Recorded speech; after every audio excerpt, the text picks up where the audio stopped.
Well, good afternoon. Here we are, day 2 of budget hearings.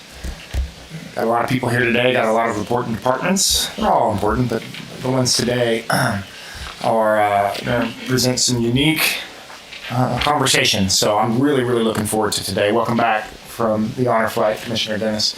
Missed you yesterday, so we're glad you're back. And okay, we'll turn it over to our budget director, Lori.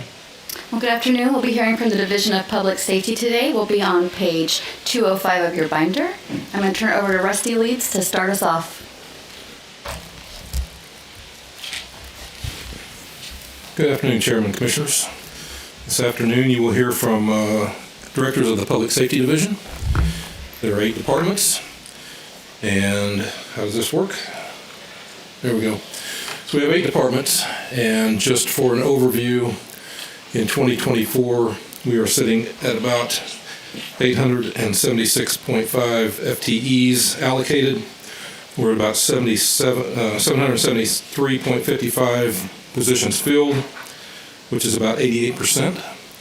Comparing to this time in 2022, when we came before you, or before the manager's hearings in 2022, Public Safety had, at that time, about 884 FTEs allocated, about 696.95 filled, which was about 79%. The math on these little boxes is going to reflect the percentage change between the number of actual people sitting in seats in 22 and the actual number of people sitting in seats in 24, and it's approximately 11% increase in FTEs hired and working since 2022. I think that's indicative of several things, but compensation has played a big part in several of these departments being able to attract a more robust applicant pool and bring in better employees that they are able to retain better. Compensation, along with work environment improvements in most of these departments, those things combined have been very instrumental. As we go forward, I'll turn it over to the directors, and they will present to you directly on their departments.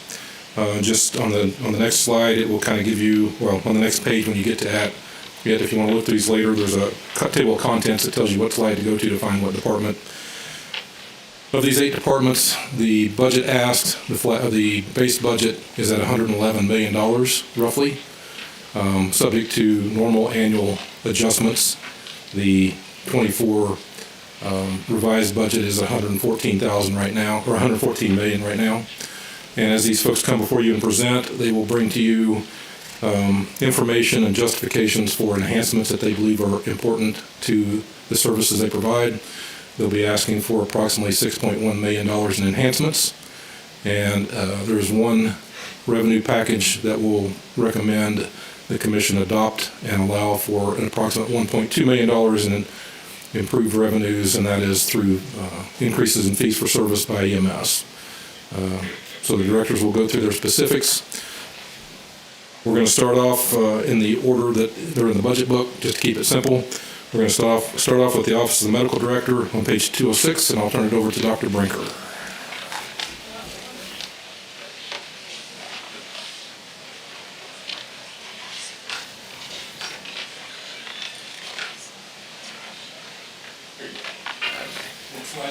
Yeah. Thought there was an iPad or something here. Okay. All right. Welcome everybody, Chairman, Commissioners, distinguished guests. So I'm Kevin Brinker with the Office of the Medical Director for Emergency Medical Services System. Our budget is relatively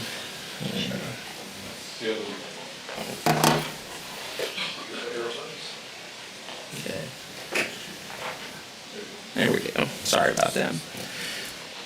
Workforce is very stable. There's the 3 of us there, myself, my clinical practice manager, Derek Ruddle, and my credentialing specialist, Scott McBride.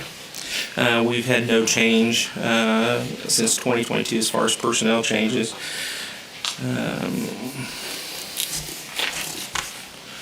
Oh, wait a minute. So the 60% is Scott coming over into the, okay. It was an MOU from EMS that had switched hands, and that's where that's reflecting. So We provide clinical medical oversight and direction for all aspects of the EMS system. That's EMS, fire, and LEO. Also, we're responsible for protocol development, maintenance, credentialing programs, performance enhancements, and education. Those are our statutory obligations. Our discretionary items are being a liaison to all the area hospitals, as well as the local doctors, the medical community, medical society, national, regional EMS and fire agencies. We also provide discretionary medical oversight to the 911 Communication Center, and we also provide medical oversight for the law enforcement naloxone or Narcan programs. Challenges in the next 5 years is obviously maintaining system growth. We also need to replace aging equipment that is essentially at its end of service life. We have a full-size simulation mannequin that is routinely failing during re-credentialing situations. Opportunities or expansion of OMD to include that should be a driver simulation center. And continue enhancements of medical protocol. I'd also like to work towards expanding trauma care to include a whole blood program, as well as medical ultrasound for the EMS crews, so they can pick up surgical abdomens, pneumothorax, a lot of different things, line placements, and that sort of thing. Also, we're in the process of revising and developing new system priority call protocol profiles. Our budget really hasn't changed a whole lot from last year, roughly $500-600. Most of that is in personnel, also contractuals and commodities. There really hasn't been a terrible amount of change there, a little over $1,500 or so. So the only FTE I have is for replacing outdated equipment that needs to be replaced. We're looking towards going to lower fidelity models that are procedure specific. There's a lot of procedures, and it's been brought up to use live models, which works in a certain capacity, but there are certain procedures that these medics and responders need to be proficient in that you just can't do on a live model. Finger thoracotomies, cricothyrotomies. So the allocation is, the request is for $78,554. There are no alternative allocations or increasing revenue coming into the into the O&D department. This does not involve any FTEs or anything along those lines. So, and that is essentially what I have. Do you have any questions for me about anything? Questions? The mannequins, how many do you get? Doesn't really describe it. We're in the process of looking at several different mannequins from different suppliers and making sure that those are with a robust warranty package so that we can replace if we need to. But they would be specific for stop the bleed. They'd be specific for ISIM, which kind of goes along with what EMS is doing, the monitor defibrillator packages, so we can run scenarios for different types of arrhythmias, cricothyrotomies, surgical airways. It's an ultrasound, or an ultrasound possibly. Also utilization for maybe virtual reality and other. There was several examples that were placed in the original decision package and budget, but I'm not sure if those got transferred in. There's backup material that was separate, but it's like 400 pages long, so I think they may have a separate binder that has all the backup materials. That gives greater detail. I think this is it's a more fiscally responsible alternative to replacing the full-time simulation mannequin, which I don't think there's been an appetite by commission to replace that because of the expense. I mean, it's a couple $100,000 to replace that. We can essentially do the same thing with the mannequin we've got, just adding simulation models to enhance that for specific procedures that have to be done. But the simulation mannequins aren't inexpensive. I mean, they come at a price. Yeah. But I think they're needed and a worthwhile addition that'll take us into the future for several more years to come. Chairman, so your training staff at OMD, do you guys have enough training people, not enough training staff at this point? We do. We've got our credentialer and my clinical manager that the credentialing specialists work together to provide that. We also work in concert with EMS training to provide a lot of that too. So the Kansas Board of EMS is still doing state credentialing for paramedics and EMTs. Our firefighters, are they getting EMT credentialing through OMD, or how are they doing that? Their initial training, as far as the recruit class, you're talking about Wichita Fire or County Fire? All of the firefighters, which there's 12 fire departments in Sedgwick County. Yeah. Let's talk about all of them. I mean, where are they? They can either get their initial EMT training at one of the community colleges or local colleges, or City Fire's doing that as part of their recruit class, for which I'm the medical director for that as well.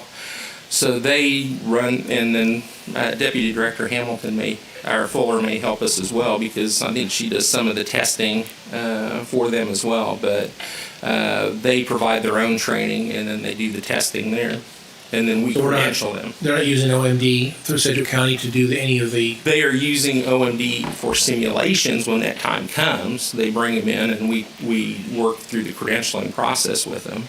But they do utilize our services, as well as the Hutchinson Community College for their paramedic that we send for their paramedic program that we send E2P candidates to.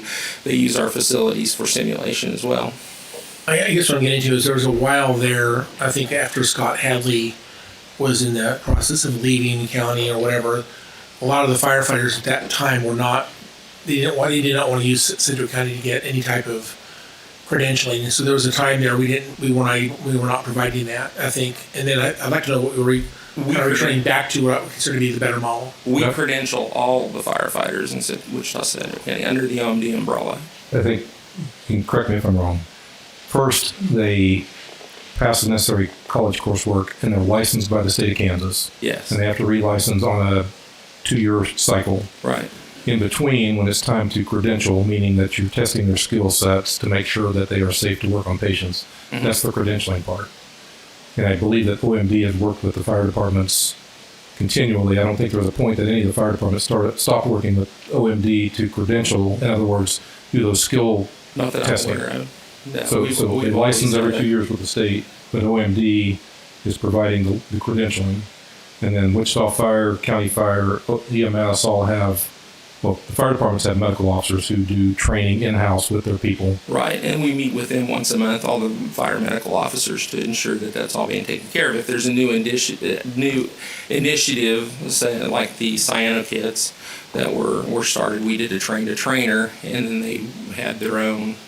They went out to each of their stations and kind of did the training, but we were always there standing, supervising. So again, the model, I think, to simplify government, if you will, the model, at least as it was explained to me initially many years ago, was that we wanted to provide that to all of the firefighters across the entire county. So we invited them all, Mulvane, Derby, all of them were able to come in and essentially get, hands-on verification and a credential from Sedgwick County that they were okay to work on patients. Right. That's the goal, and that's why it was the assumption of the inception of OMD, and that was the purpose, to bring everybody under one umbrella.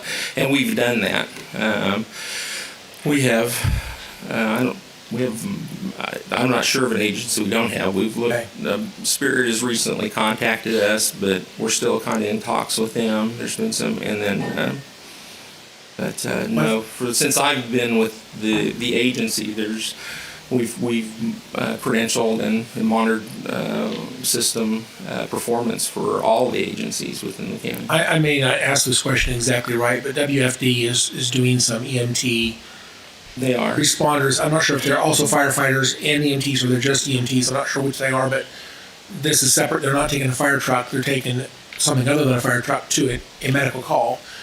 This is being done out of WFD's stations. And so I'm just curious, Correct. do we have a handle on what's going on there, or are they doing this independently? They are not doing it independently. I've had talks with Chief Snow. There's a question of whether or not that program's going to come into inception, but I don't know where they're at with that. When that occurs, we will credential all those providers. I don't know whether these will be commissioned firefighters or if they're going to be EMTs under the fire department banner, but I'm not sure if they're credentialed firefighters or not.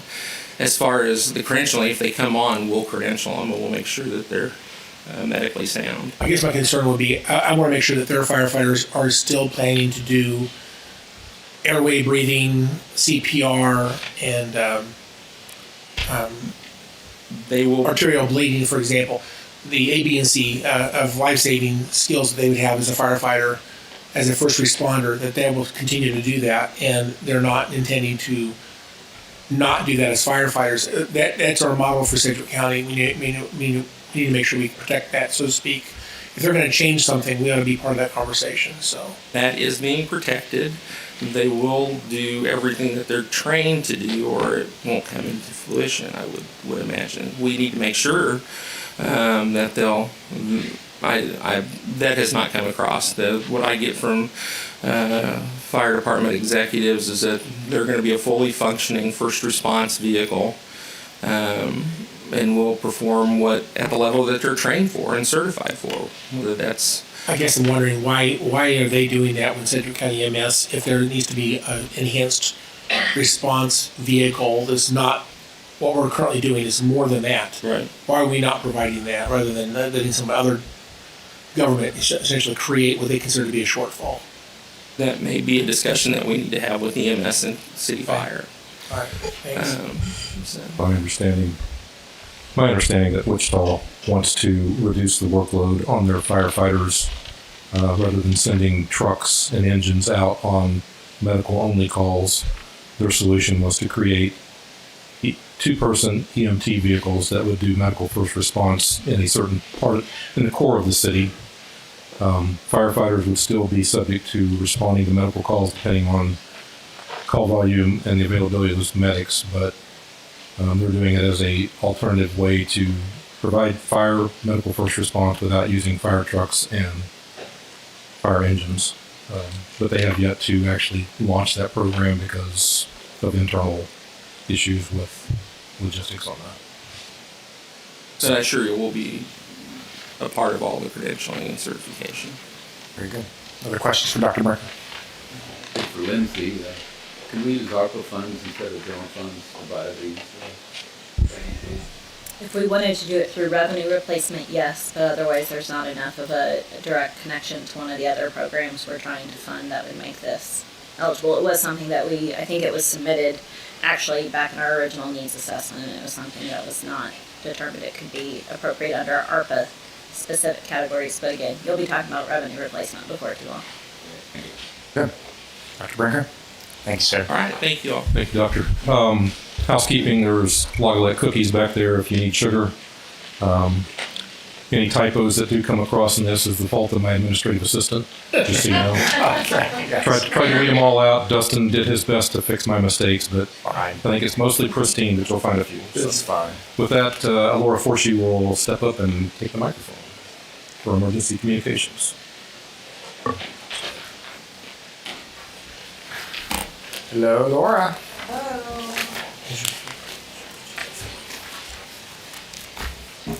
Good afternoon. I am going to start around a packet that is going to accompany the papers that you have because you don't have enough. So as that goes around, I'll go ahead and get started.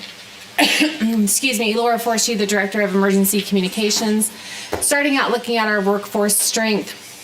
I really want to skip ahead and start with this slide because I think this slide really shows the impact of the slide previously. So this is where we were last year in April. You can see that our operations, we were only staffed at 67%, which was actually an increase from where we had been previously. This year, you will see that we are at 98% staffed in operations, 91 out of 95 positions filled. We are light in support services and administration. We're certainly feeling that, but we're thankful to see operations where it is. So all in all, we have 7 open positions. 4 of them are in operations currently. Congratulations on that. Thank you very much. That's a 34% increase in staffing, and I'll say I would echo what Rusty said about compensation being a large part of that, so I appreciate your efforts in that. Looking at our obligations, we have some statutory obligations as related to the 911 Act and statute. That includes the 24-hour receipt of 911 calls. And then, so that speaks to our operational staff. And then on the administrative side, we have some statutory obligations in how we expend 911 funds. And then the audit that we have to do annually about how we expend 911 funds. So administratively, we do have those obligations under statute. Discretionary is support services. A caveat to that, one of our support services positions is a records custodian, so obviously Cora statute.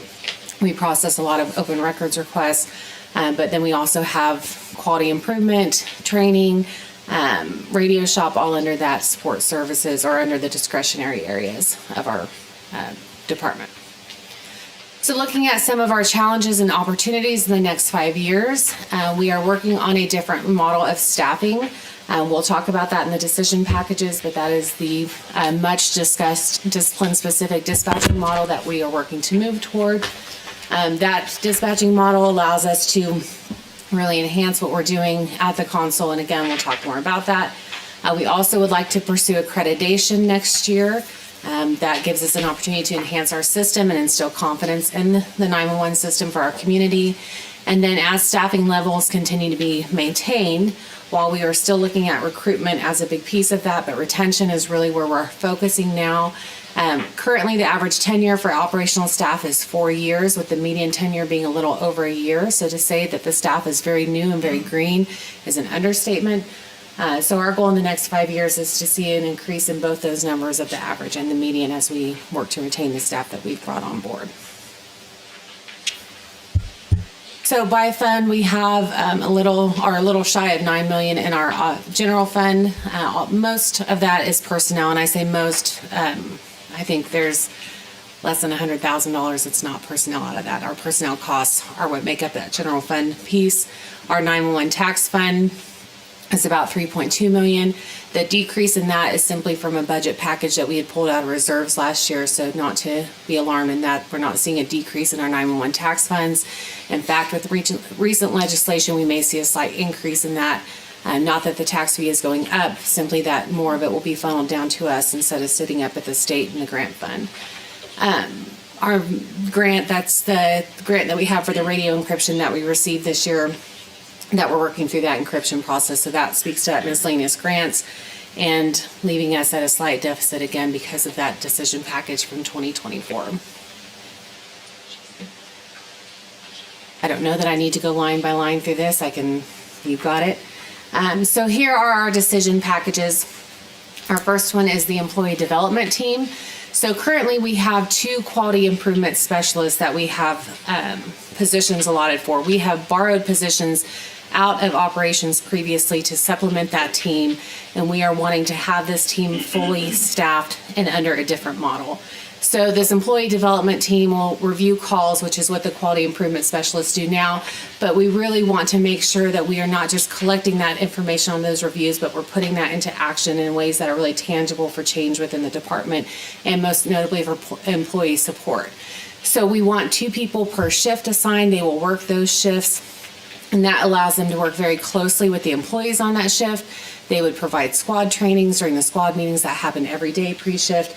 Training is already provided in those forums, but it would be done by this team who specializes in it, and that allows them to meet one-on-one with employees as they recognize trends, opportunities for improvement, deficits, ways that they need more support.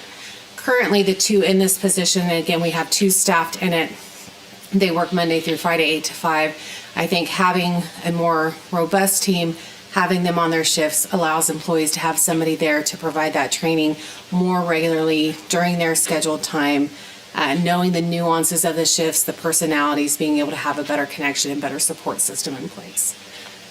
So again, the 2 positions that we had staffed would be allocated to this team, and then we would ask for 4 additional positions to supplement that to get it in action.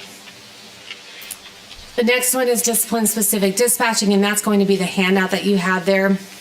It's a little bit of a complicated decision package, so we wanted to make sure you understood what this entailed.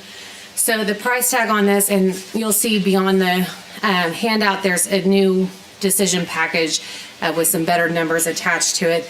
But it's for 12 additional FTEs, and then it's a reclass of some other positions. So again, going into the thought behind this model is that rather than being a generalist, having a specialist dispatcher who either is specialized in dispatching EMS and fire or specialized in dispatching law enforcement, and instead of trying to have everybody work every position, really allowing them to dig in and become experts within the position that they are dispatching for.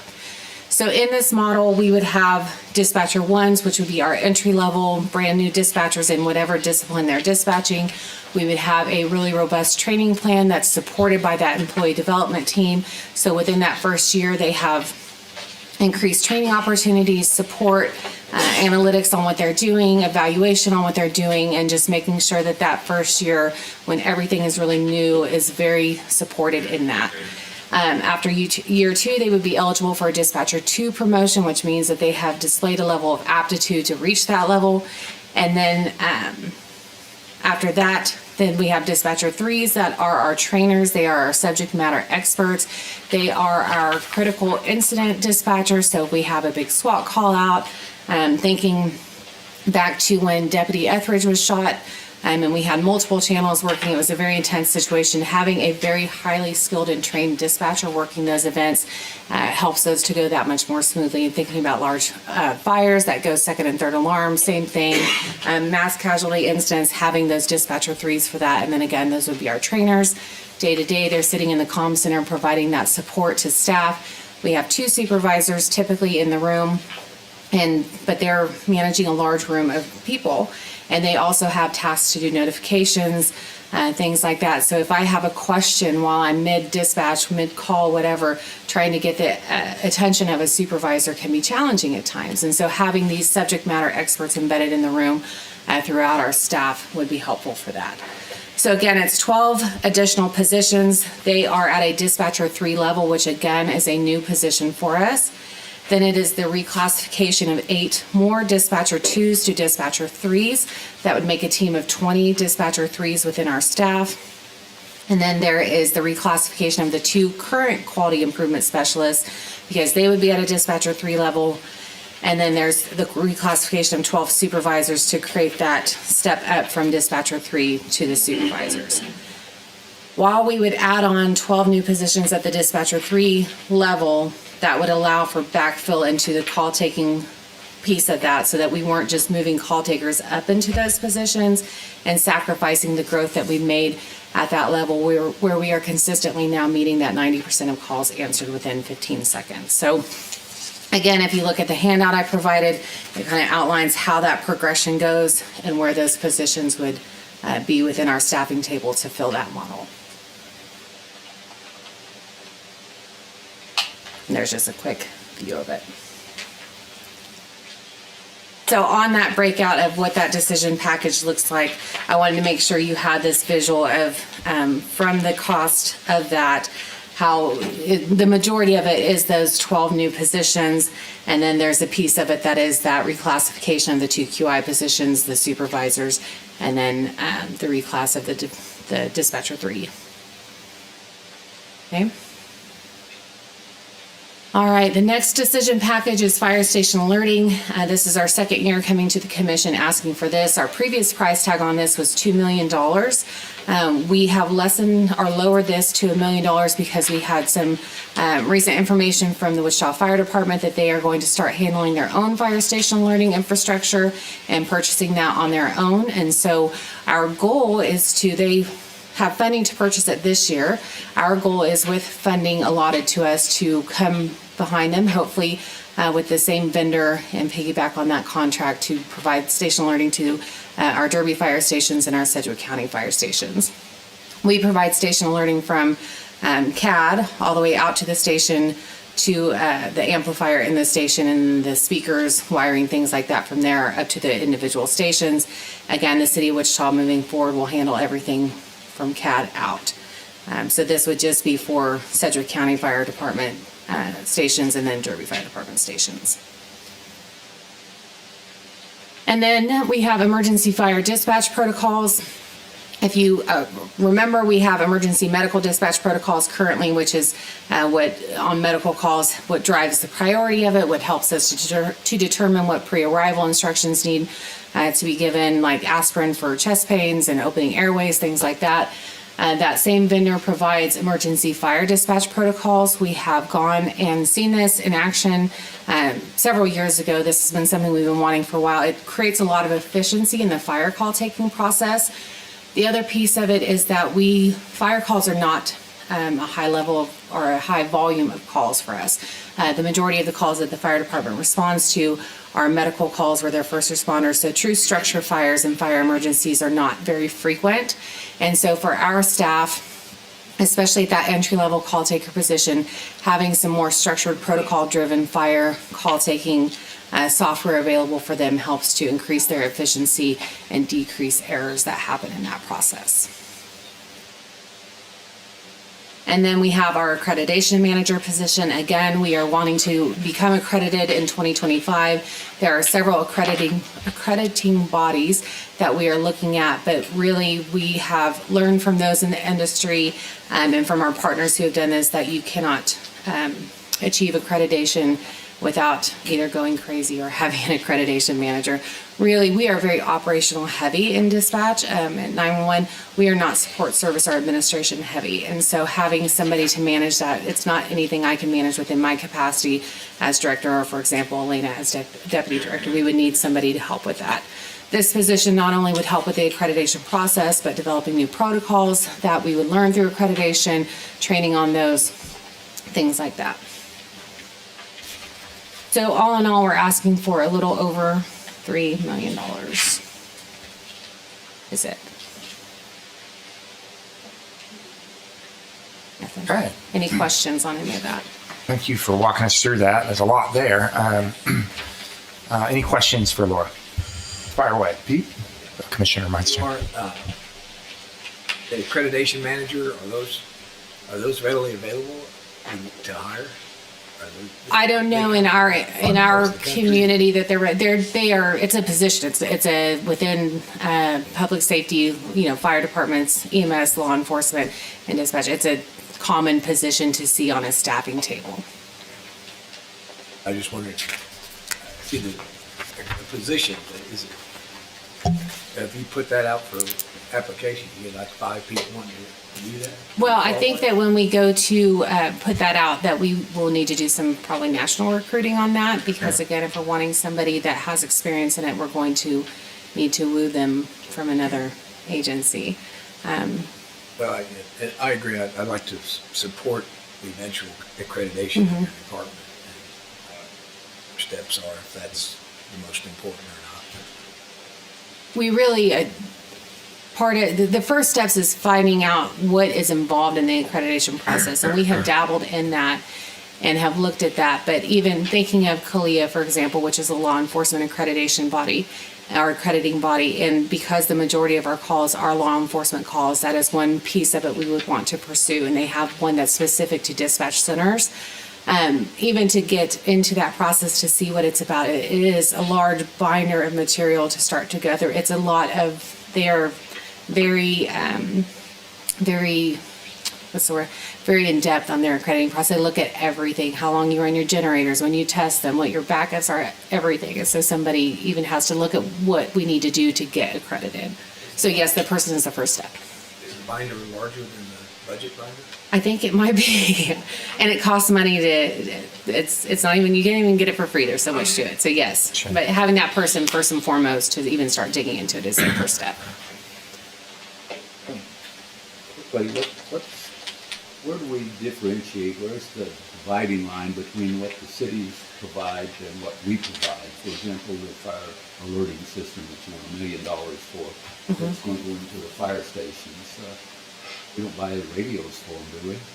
We don't. So a lot of that delineation or that framework is provided by the statutory requirements of the 911 tax fund. So it is very clear in that statute what we are able to provide, which is we are to take the receipt of the 911 call, we process it in dispatch, and then we can transmit it out. Everything that has to do with how they receive it or how they do their work out in the field has to be provided by them. So I can pay for radio towers, I can pay for everything that goes with that, but I cannot pay for the radio that they receive it on, because by then I have sent out the signal of the call, the bat signal has gone out.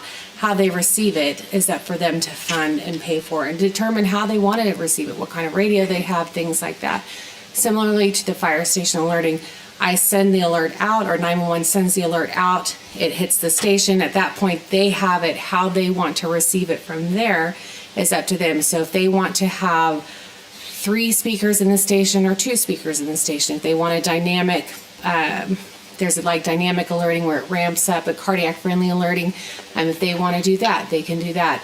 Once I've passed it off to them, not only can I not pay for it by statute, but it is up for them to pay for it and determine. I probably used a bad example. Oh, sorry. What I'm trying to find out is where do we draw the line? I don't understand why we're paying for equipment in a fire station that belongs to a city. Why are we spending $1 million for the city, especially when they're going to build a whole bunch of new fire stations and so forth? What's their responsibility as opposed to our responsibility? I'm trying to preserve Sedgwick County's dollars, and if they want more fire stations or they want new equipment in there, why isn't the city responsible for it instead of the county? I will tell you, and that may be a question above my pay grade, I will tell you one thing with it is that we have, and it was probably 10 years ago, we had a very, I would just say, well, we had a conversation about what we provided is with regard to fire station alerting specifically. And one of the things that was brought to our conversation was the resolution that established 911 as a joint consolidated agency. It's when the city gave up control. It came under Sedgwick County, and part of that resolution states that we would maintain the same level of service at the time of the resolution, and part of that alerting fell under that as to what we had provided and what we would maintain. That is why we have done it this way. Beyond that, I would turn it over to somebody else. Correct me if I'm wrong. Fire station alerting is like a utility service. Laura receives the information in the call center. She has a computer with software in the call center that interacts with CAD, and it sends out a signal to the fire station. And when it hits their outside, or when it hits the wall of their facility, everything on the other side of that wall belongs to them. So we're the outside. We bring the service up to the wall, and then they have to own and pay for everything inside. And what Wichita has decided to do is, I think they probably initiated a capital project, and they elected to ask for enough money to pay for everything for their fire station alerting. Some of it we had historically provided and paid for because of the agreement, but they, without speaking to us and on their own, which is probably good for the county, has decided to accept all that financial burden themselves. They're going to do an RFP. Aurora, Doug Williams, I think Derby Fire are all going to participate in that RFP process. And if they come out with a vendor that provides a product that everybody agrees is useful, then the side that we own, the utility side, we would use that RFP to buy what we have to buy. Wichita Fire is going to pay for all of theirs apparently, but then County Fire and Derby would continue to receive that from 911 to their outside wall, and then they would be responsible for all the equipment inside. That generally Clarification is we do have amps and radios we do provide some hardware in the station for this fire station alerting.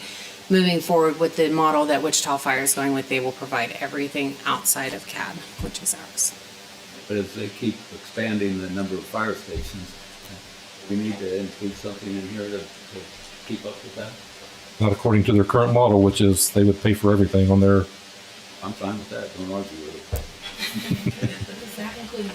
Yes, I was just gonna say, that was one part of the discussion, is that if they're going to have a third-party vendor that does the maintenance. We're not gonna maintain a system. We're not involved in the spec of So the $1 million, to clarify, is going to Sedgwick County Fire Sedgwick County and Stations Derby. and 2 Derby's fire Got it. stations, Perfect. correct. Okay. And there's some element of that could serve the volunteers to the extent that they. They won't have in-station alerting, no, and I'm thank you for bringing that up. While they don't have in-station alerting because they don't have somebody sitting in station, part of what we want out of this system is a radio backbone to the alerting that would work for voluntary agencies. There's some different solutions within fire station alerting that would help support them. Go ahead, Commissioner Howe. So just to be clear, the system we have right now, is it working or not working? It is working. It is out of support. It is very old. We had issues when we cut over to the new CAD system where the understanding we had from our CAD vendor was that it was connected correctly. It was not. So if you can recall, there was quite a bit of discord over that we had to manually alert it. It worked the entire time, but we had to manually alert it when we went live with the CAD system. And it was a week period where we had to do this. And part of the delay in getting it to an automatic alert through CAD was that we don't have vendor support. And we're talking about software on your end, that your computer is what's not being supported. The server, the fire station alerting server, yes, it is software on a server in 911. So I have this $3 million. Some of this is one-time spending. Yes. Some of it's recurring. We ought to see that broken down. Okay. Because right now it looks to me like about 1.6 is recurring and 1.4 is one time. Maybe I'm wrong on that, but that's my. I don't think you're far interpretation. off, and we can certainly break that down. There's some reoccurring costs within the fire station alerting, the emergency fire dispatch protocols. That would be maintenance, but it would be very minimal compared to the price tag that's on there. And then the only really truly recurring of any large dollar amounts are the positions or the reclassification of positions. But we will get you a better breakdown of that. I guess, just to Commissioner Dennis's point, I think rather than assuming one side or the other, I think we ought to have a conversation and seek a partnership. Let's ask them if they're willing to be fiscally responsible for portions of what's going into their facilities. We need an upgrade on our side. They have an upgrade on their side. Why are we not? We're just working together. We ought to have a conversation about. Rusty go, but I think Wichita Fire is going above and beyond. I They mean, are. they're taking on a role that historically they have not. Are they inviting us to be engaged at the level we need to be engaged, or are they just doing this I think, completely on their own? Because I understand they were basically turning their back to the county. They were doing something entirely different. well, I think that, and Laura or Rusty can correct me if I'm wrong, just from outside looking in, I think it's clunky how this thing started up. I think there was a lack or miscommunication on the front end, but I think we can catch up. I think Laura will catch us up and involve County Fire and Derby Fire. I think it's possible to catch up. The communications definitely was lacking on front end. What I'm saying right now is I don't want them doing their own thing. I don't think it's right for us to be 100% responsible for everything and then basically sit back and be critical. I also don't think it's right for them to not. Yeah, we have needs, they have needs, but we ought to be talking about it and be good partners. And right now I feel like we're kind of our own little worlds here, and we need to, I think, demonstrate some teamwork, some partnership to say we want to offer a solution that you'll be very happy with. We think it's good. We think this is what we should pay for. We think this is what you should pay for, and have a conversation. I think, I'm sorry, Laura, but I think the partnership backbone of that is set with the 911 Advisory Board, which a fire chief sets on, county fire chief and city fire chief and a Laura set on that board. The framework for communication is there. Whether they choose to engage or not is human nature, right? So I don't know if you want to add into that. I was just going to add that while it was not the communication process in the beginning was not as forthcoming as I would have liked it to have been, or as early in the process to bring us on board with what was going on. The communication happened because I asked a question, so I had to seek that communication out. with that said, I had a very good meeting with Chief Snow and her staff that are working on this project. I am happy for them to take over not only the management of that fire station alerting for Wichita Fire, but the funding of it. I mean, please do take over the funding of it. And one of the conversations we had is they are saying that they would like us to be a part of that RFP review process because it's going to have to work with our CAD system. They want it to be something that works for us. They agree that it is something that we feel like we can partnership in. If we can choose the same vendor for Sedgwick County Fire and Derby Fire, I think it works best for all of us, perhaps leveraging some dollars to be spent there. And so I think that we've got a good partnership on that project moving forward. Let me ask a clarifying question. So we have new CAD, Correct. right? And they have I believe they have their own CAD. It's different.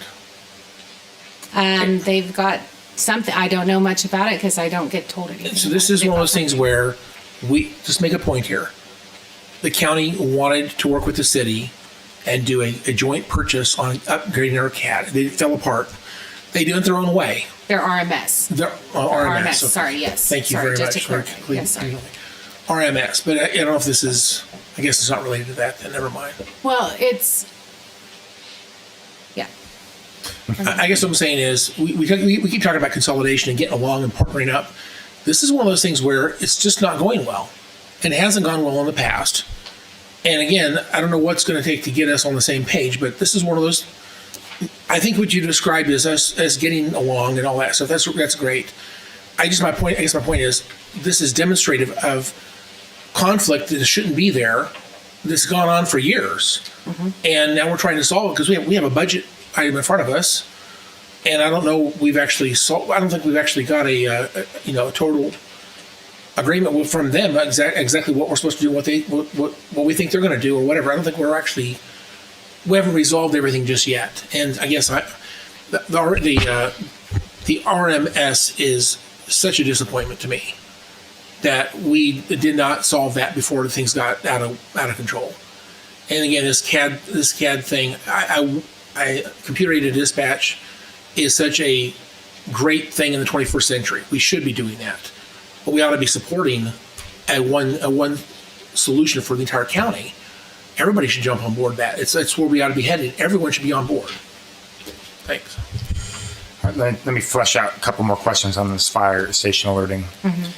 Because Wichita is going to a different system on the alerting, in the interaction with 911's CAD to that system, does that require us to make changes with Sedgwick County Fire? Do we need to have the same system of alerting? We do not. Or no. you can communicate to both? We can. What we will not do, from my position and my stance currently, it's open to those above me to say otherwise.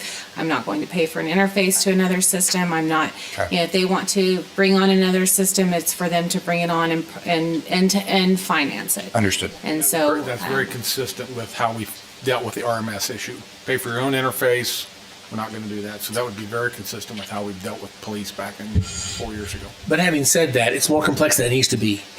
Things should be simpler than they are, and the reason they're complicated is because we're not actually starting from the same. We're not moving in the same direction. They're doing their own thing. We're doing our own thing. I think our plan has always been good. For some reason, they didn't want to be with us, and so it creates complexity. To get things to mesh together, it's just more complex than it really ought to be. Well, if I may add, this Please. would be the goal of us going with the same vendor for what we would be purchasing and what they would be purchasing. For them, they have some cost savings in that also. Now we start splitting the interface, things like that. So there is some incentive for them to partner with us in this. Whether it happens or not, we shall see, but I think the desire is there. I'm sorry about this, Chairman. Just a final comment. As I said earlier, there are 12 fire departments in Sedgwick County. We talk about Wichita and Derby, but we need to be talking to all of them, so not just those two. Okay. And we are. We have our fire subcommittee of the advisory board. We have a representative within that subcommittee who was selected by all of our suburban fire departments to represent them. And so we are certainly doing everything we can to make that communication happen. Okay. One question on fire, and then I'm going to let you off the hook. Yeah, you're. So has there been a consideration, Lindsay, with this? Is this infrastructure? Is it CIP? We're doing locks for the sheriff under ARPA. Does this qualify under any of that? No, it does not. Interesting. we can always look to revenue replacement. I do think the commission will want to see our CIP presentation Correct, next yeah. Wednesday before We add you more get to it, too right? excited about a whole In lot my of mind, new I was thinking locks for the sheriff, alerting systems for fire stations. One is applicable with ARPA, the other isn't, and I'm just having a hard time understanding why one would be and the other wouldn't be. Well, I think fire station alerting is an eligible use of 911 tax fund dollars, correct? Which is, It would be.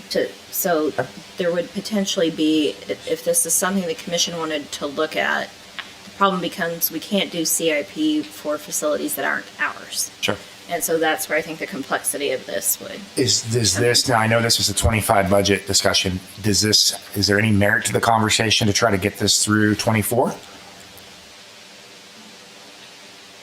I think the part that's interesting, that of all the facets that Laura has laid out, the thing that interests me the most is the specialized dispatching. The accreditation, no. Some of the other things she put out, no. I would want Rusty's opinion too, but I think what's interesting and what the three of us have talked about is whatever she can do post haste to get specialized dispatching, particularly in the fire arena, would be good. And I think if commission wants to head that direction, I think she could expedite that to some degree. She needs these bodies to really get it done correctly. And I mean, it depends on how. I was even thinking the alerting, the $1 million of the alerting conversation through. If there's ways that we can reduce some of the burden on 25 budget by utilizing some of the capacity we have in 24 with a couple, maybe these one times. I don't know. And Just from a project perspective, is that feasible that the alerting system could possibly go in before 25? What would it go in before 25? No. What would happen if we funded it this year is I would circle back with Wichita Fire to see if we can't issue a joint RFP. okay. Couple more questions. Go ahead. Sorry. Yeah, that's okay. Just a question on the dispatching piece. Is that something that can be phased in? Is it even worth, I mean, does it not work if it's like phased in, or does it have to be all done at once? So as far as the number of the additional positions, my concern with not having those to start with is that we've tried this before and the staffing did not work out for it. So we had dispatchers that were in one discipline or the other that were accruing or enduring a large amount of overtime because we just did not have enough bodies to fill in there. And again, if we pull them out of call taking into dispatching to supplement this, then there's a sacrifice on the other end. We are just in general of phasing in. We have already started working toward this model just with the staff that we have. But to really, they have a lot of concerns about, okay, now if I'm a dispatcher 3 and I'm trained in both, am I just getting slammed with overtime in both sides? And so really having the bodies in place, otherwise, when we get back to that goal of retention, I think that we're going to sacrifice retention for this. And having a dispatcher who's seasoned is important. That's what I need. Thank you. I might also add, this is 6 or 7 years now where Laura's come and asked for staff. It's always been unfeasible because whenever she shows her percentage of fullness, it's always about 70 or 80%. She's close. I mean, from a staffing perspective, I think this is the first year possible that we could even look at something like this. So it's a different dynamic than it has been historically. She's asked for positions every year, right? Yes. Commissioner Dennis. Thank you. I've heard you speak several times about this staffing model, and I'm not opposed to it. But until we get up to, we're not 100% staffed yet at this point, and adding 12 more positions, you're going to show up with a chart next year that says there's red all over it instead of green. So that kind of concerns me a little bit. If you read your package, it says this is a want and not a need. And in a year when we're looking at the possibility of deficits, having a want rather than a need is hard for me to vote for. And it's hard for me to vote for it when I don't know if we can even get the people. And so if we add these positions into your budget, I don't know if we're going to fulfill that want in the future or not. So I've heard you speak about it. I've not been opposed to it, but I've got some reservations. I just want you to know that. One more thing, Chairman. Please. Yeah. The PowerPoint slides and the budget book and the summary There's a $126,775 difference. On for the discipline specific dispatching? Yes, yep. The slides are higher than the budget book. So the handout that you have is going to be your most appropriate decision package. So in your handout, the second 2 pages should replace the pages within your budget book. And then from there, Lindsay can speak to the other, if that's who started to speak on it.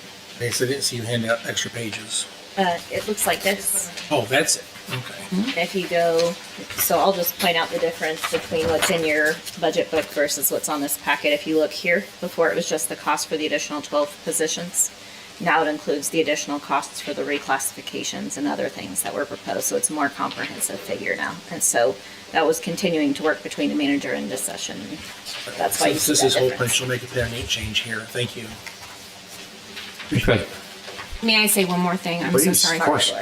Commissioner Dennis, I absolutely appreciate what you said, and I don't disagree with that. One thing I will say, while we have, I think it was 4 open positions operationally right now, for example, we're hiring another academy class that we're in the process of now. Our goal is still to fill, our class right now has 9 in there. My goal would still to continue to be hiring, if we have 8, 9, 10 good viable candidates, we want great people in those spots. And then to ask for some double fill or overfill for those positions, not only to build ahead for when we know we lose people and that happens, but we want to build ahead anticipating growth if we think that that's something that's going to be supported. And so our goal is that if we were to have these positions funded January 1, we're not sitting there, sitting on our thumbs waiting to fill those, that we're already thinking ahead and being strategic about that. Can I make a comment to that? Sorry. Please, of course. I was going to say, you might recall, Commissioner Dennis, last year you had wanted us to expedite hiring the positions that were included in the 2024 adopted budget, and so there actually was an agenda item, I think it was even the same day, that authorized adding those positions to the staffing table immediately. So if that was something the commission chose to do, that would always be an option to approve the positions in August. Good. Well, Laura, I want you to know I appreciate what you do very much. Thank you. I'm also looking at the whole budget. Agree. I Keep seeing all those wasn't zeros, just- don't you? That's the- Let me just, you raise a really good point. Does the commission view this as want or need? What we're talking about with, what does the commission think? I'm happy to share my opinion.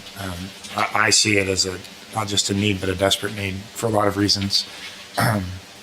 And I'm not saying that there's not going to be scrutiny on these things. I'm not saying that at all. I'm not saying that we rubber stamp any of this, but we've been imploring you for modernizing and pushing and pushing and pushing and asking for your feedback and asking for your perspective.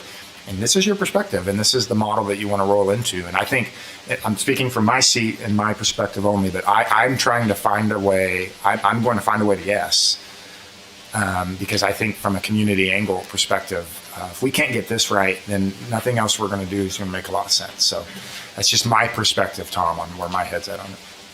That changed the package. Can do if the commission says that, we will change the package. Sarah. It's hard to go to the public and say we're going to fund or what. To clarify, I put that as a want because to continue the basics of 911, we don't have to have that. But I think absolutely, that's why it's a want. Then And I the would question agree. is status quo satisfactory? Well, and I would agree that it would be a need from my perspective as well. If we talk about public safety being our priority, we have to make sure that 911 is included in that. And I don't know if it has always necessarily, it is, but have we treated it in the same level as we treated others? And I don't know if we have. And so I think if we want and expect a certain thing from your department, then we have to make sure that you have what you need to actually be able to do that. So, in my opinion, I would say that this would be a need as well. I would just say that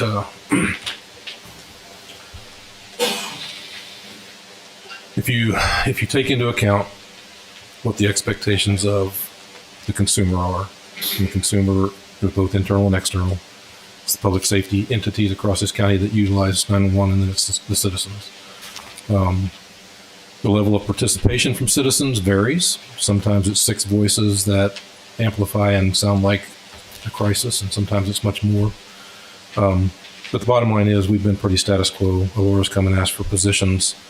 There have been times that it wasn't appropriate to allocate because retention was difficult. We've taken care of compensation to a large extent to where things have stabilized. The county has grown. The city of Wichita has grown. The sheriff department has grown. EMS and fire are growing.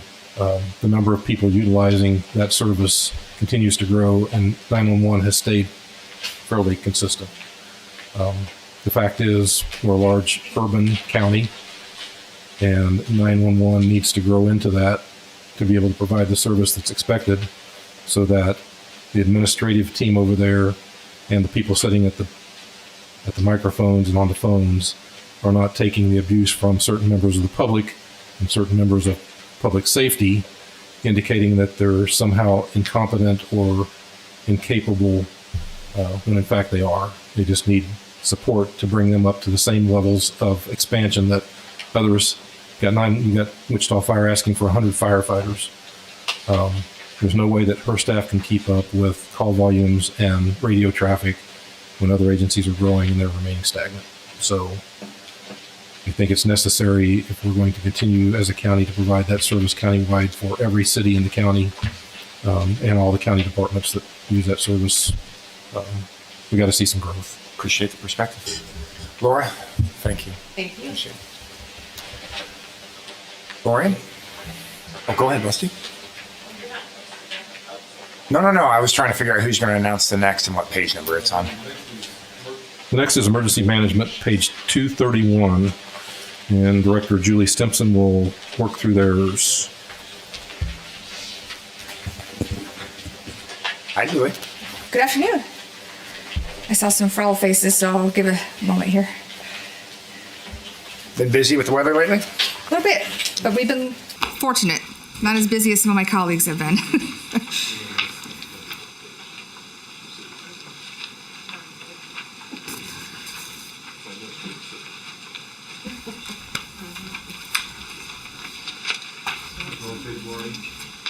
No, it's right on We're good? in the budget book. Okay, fire away. All right. Good afternoon, Julie Stimpson, Sedgwick County Emergency Management. My staffing table looks good. The only position we've kind of struggled with is that planning position, and it fluctuates, but we do have a solid folks in there. I don't have any reason to believe that we're going to have any manpower challenges, so we're at 100%. Planning says 1,000%, but it's really 100. And we were looking pretty much the same thing in 2022. We did have some rotation in that position in the meantime between budget hearings and things, but we're looking good. Statutorily, we are required to operate, respond to disasters, training and exercises, public outreach, hazard warning and notifications, risk mitigation programs, and then discretionary programs that we have brought to life here locally are volunteer programs and our resource management logistics. Even though those are discretionary, I would challenge that you really can't get the requirements done without that support of volunteers and resource management. Just some challenges and opportunity. I do want to take a moment to talk about the opportunity for change. I know we're not going to talk about CIPs, but our outdoor warning system, we are in that 6-year CIP that was approved, and I am happy to report we're already seeing cost savings significant. We replaced 15 sirens last year, and we've already saved about $30,000 in preventive maintenance and routine maintenance cost, as well as utility bills. This year we've got 30 new sirens going in, so we should almost be doubling that for next year. So we really want that CIP to continue so we can finish this project and it'll pay for itself in the long run. Some of the challenges we have is with our volunteer programs, it's the time to coordinate trainers and volunteer classes. Most of them are on weekends or in evenings because we need to meet the needs of our residents. We do have over 200 folks that are trained now in basic disaster preparedness, and we have about 45 folks who are on an advanced team that is providing some leadership and some skill sets that complement our department as well as our first responder agencies to kind of help supplement and be a manpower force supplier if we do need it during a disaster. Also, public outreach, disaster preparedness to the whole community. We have challenges with meeting all of our populations with the Department of 5. There's a lot of outreach events that we're just not able to go to that we would really like to. Again, pushing the need for volunteers to help us go out there and spread the message on disaster preparedness, and again, being that manpower pool when we do need them during crisis. And then, as you guys are all familiar with, we also had the need for the permanent disaster preparedness, the warehouse to store our equipment, and the PPE that we have some pretty strong lessons learned from the COVID response. So a lot of numbers that look, a lot of fluctuations, but a lot of this is we are strategically doing different things with our grant funds. So the emergency management performance grant, they gave us a significant increase, and the budget team and the grants managers, we're working on how to administratively keep things organized a little better. Before, we just used the grant for a salary and we used general fund to match and it was done, but now we're using the grant for a lot more expenses, and there's match requirements, so we're just kind of cleaning the books up, moving things from the general fund to do our match requirements more into the grant fund, so it's all in one place instead of trying to pull from all these different things. General fund, it looks like it's a significant decrease. Again, it's kind of shuffling numbers around, and then also does not include the CIP. This is just kind of a breakdown of where some of the changes are. Again, we're working hand in hand with the budget analyst and the revenue office to make sure our grants and things are lining up properly. And then the CIP part. Excuse me. I only have one decision package, and that is for the personal protective equipment sustainability. Again, the hard lesson learned with COVID is we did not have our own kind of a disaster supply, if you will, to handle ourselves during a crisis. To maintain that, we need to have a rotating stock because some of the PPE expires. So we don't want to just one-time purchase PPE and sit it in a warehouse and then 5 years from now we got to replace it all because it have expired. So to do that, we got to continuously revolve the inventory supply, and we're doing that now. But it's ARPA funded, and we need to start moving that into the general fund for our department to continually sustain that operations. The option is we have not done that before. This is a new function of emergency management. We've never been budgeted for this, but this is something that I think as a community and as a government agency, we've decided we've got to maintain this level of disaster preparedness.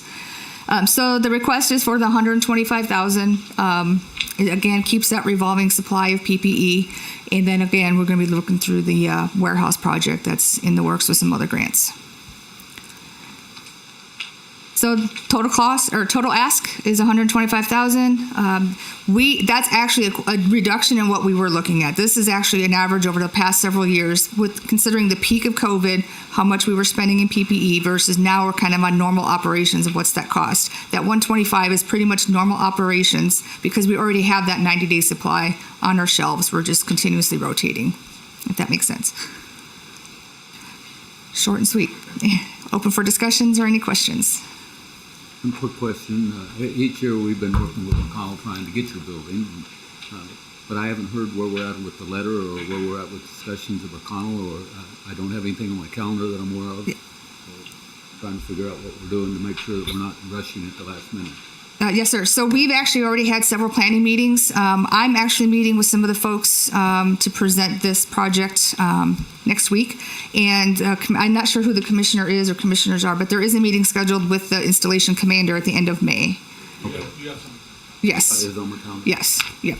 And we've already had some discussions with folks over there. I've been over at the base several times, and we're getting very strong support. It's just a matter of making sure we get things documented the way that we want them documented to state our case. Hopefully with us having shovel ready, we'll finally get the grant so we can move forward. So. The deadline for the DOD grant is in early June. Correct. I believe June 10th, but yes. I think we have the meeting scheduled at the end of May that the commissioner will participate in, and then I think we have about 10 days, 2 weeks after that. Yep.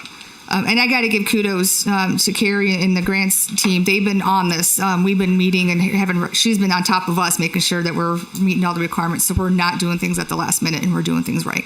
And then we also have we're also working with Senator Moran's office on some funding, and I have it on my desk right now that I need to be working on, but we got to get them something tomorrow or Monday so that they can move forward with that potential funding option also.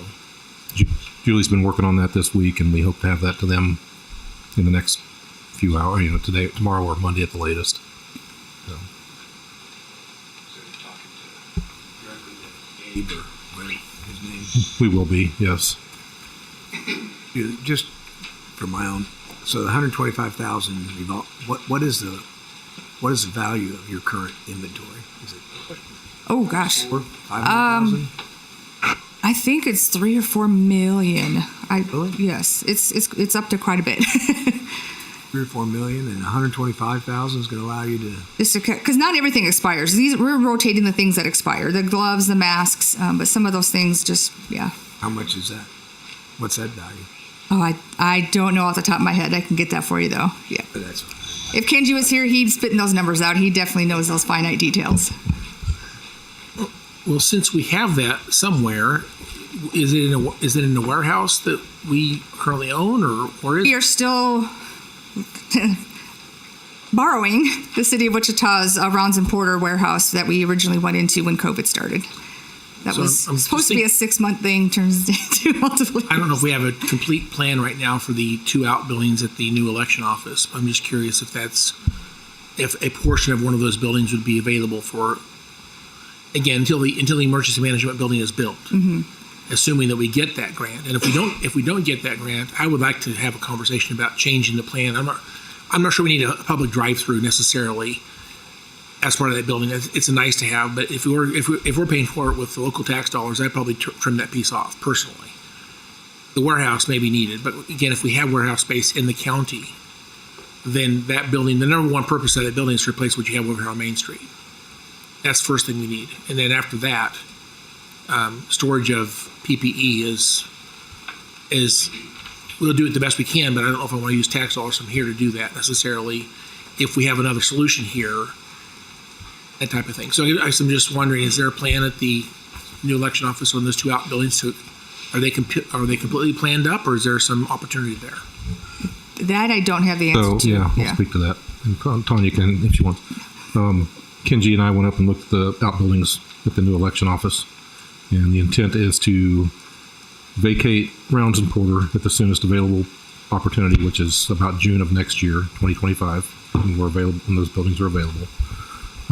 We also have some emergency management equipment down at on Stillwell that we potentially could move up there temporarily as well to vacate some space on Stillwell where there's space issues in the parking lot. So we intend to use that space for some of their stuff. City is going to want our stuff out of there because they're trying to do some work in Rounds and Porter building. So I've assured them that we have the opportunity by mid next summer to get everything out of Rounds and Porter and move it up there until we can get this new emergency management building working through the grant. So, correct? Okay. And to add on what you had said with Stillwell too, we had a lot of emergency lighting and generators that have been sitting out for several years that pretty much were getting dilapidated. We have restored those and they're operational, but they're still sitting out and getting weathered, and it's costing us to keep those maintained. So if we can get something to get that equipment as well as the PPE, into our storage, that's ideal. So. Very well done, Julie. Thank you so much. you. Appreciate you. Ready to move on? Keep it moving. Okay. Emergency Medical Services, page 238. Chief Lanterman will come up and entertain us. And here he is, the chief. How many chiefs do we have, Tom? We have the chief financial officer back there. When chief presents, we need to play hail to the chief. Chief of HR. And here's our chief of EMS. Good afternoon, Chairman. Good afternoon, Kevin. Start off with our staffing. This is our current staffing. I'd like to go to the next one first, kind of come back. As you can see, we separated this out. The big change was in our field operations full-time staff. We've always had quite a few openings in the part-time, but we were about 87% back in 2020 on field operations. We're now about 97% in field operations. Those are actual people on the ambulances. So overall, we're about 5% higher as a department, but like I said, much higher in the field operations. EMS services, believe it or not, there are no statutory requirements for you to have an EMS service. So all of that is discretionary. But having that EMS service, all of those things there are needed for us to perform our duties every day and take care of the citizens of Sedgwick County. 5-year challenges and opportunities. Of course, continuing to recruit and retain qualified personnel. We did add 2 12-hour ambulances January of 2024. We're going to be asking for some additional field providers because that's not where we need to meet the demand during high call volume times. Right now we're at 21 ambulances during peak times, and we really need to be about 25 ambulances during peak times to meet the call demand. And so that was just the first step, adding those 2 trucks in January. We'll be looking as we can to add more units during the high call peak call volume times. And then develop alternative response models such as mobile integrated health, community paramedicine, and increase quality education hours provided by the department. That's, besides salaries, that's the biggest one of our providers, is they like quality education provided to them. So our budget request pretty flat compared to 2024. The biggest part of that, of course, is personnel. The interfund transfers, I think that was the last part of getting out of our special fund and back into the general fund, was that $88,419 there at the bottom. So we'll get in our decision package. We do have quite a few decision packages. Some of these decision packages kind of couple on each other as we go through here. The first decision package is a logistics biomedical technician. Currently we have a logistics technician that is an ARPA position. We would like to reclassify that as the biomedical technician position from grade 52 to grade 57. Like I said, this is currently being staffed by an ARPA position, and our technology, our equipment needs are continuing to increase. We have a lot of equipment. There's a lot of chance of failure, things like that. We would actually like to have our logistics department more than just 8 to 5, since we're not an 8 to 5 department, and this would help us maybe extend those hours into the evenings and nights when some of the things break, that we could have somebody available to take care of those issues, and not just during 8 to 5, Monday through Friday.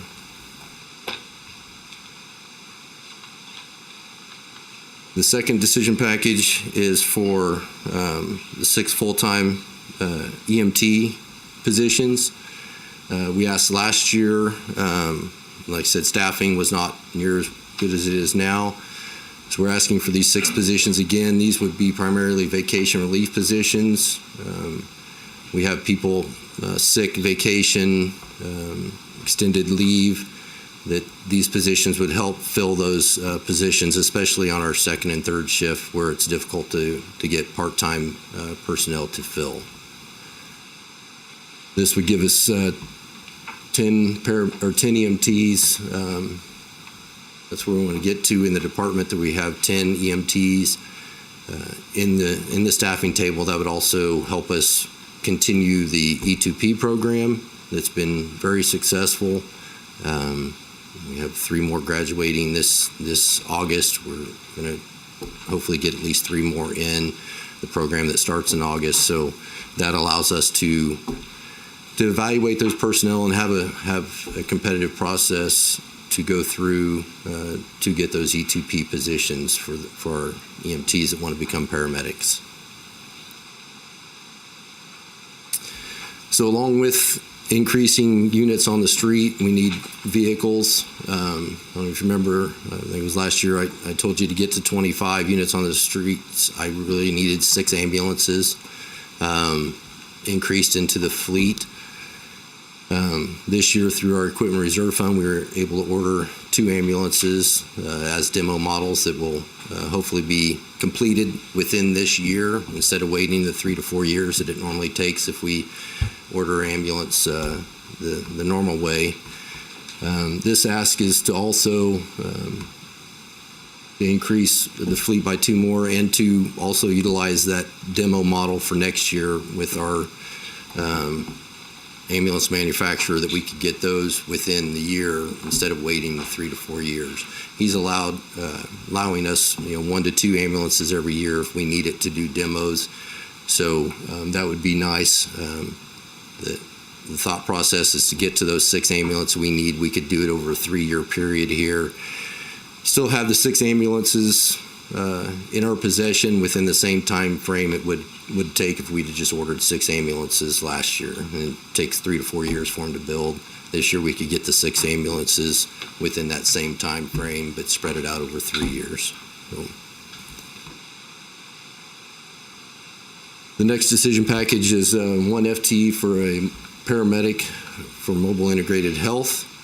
As we talked, these positions, it's really to try to help meet the needs of the citizens that we're actually taking care of now, but our ambulances that they don't have time to spend, an hour and a half on the scene, going through possible reasons why this person may be calling all the time, finding solutions in the community to take care of their needs other than just transporting them to an already busy emergency room. So we would like to start that mobile integrated health program. There are other mobile integrated health programs throughout the state, throughout the country. But we can have this program meet our needs for what our community needs. So that's asking for 1 FTE for that program to get it implemented. Like I said, some of these decision packages go along with each other, the personnel and the vehicles. So this asking for 2 SUVs, this would be for the expansion or for that expansion of that mobile integrated health program to have vehicles for those people to respond in. We also, like I said, we're very short on operational support vehicles. For our community response vehicle down in Clearwater, we actually have an ambulance down there now because we don't have any of those smaller SUV type vehicles available.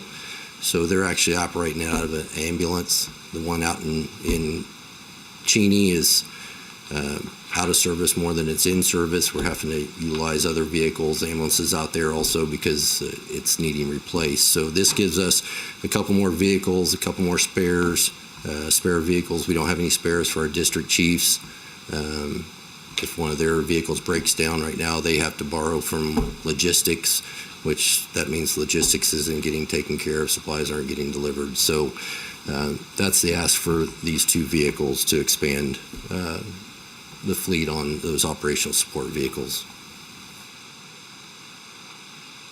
Decision package 6 is for ventilators. This is a request. We requested last year 28 ventilators to outfit all of our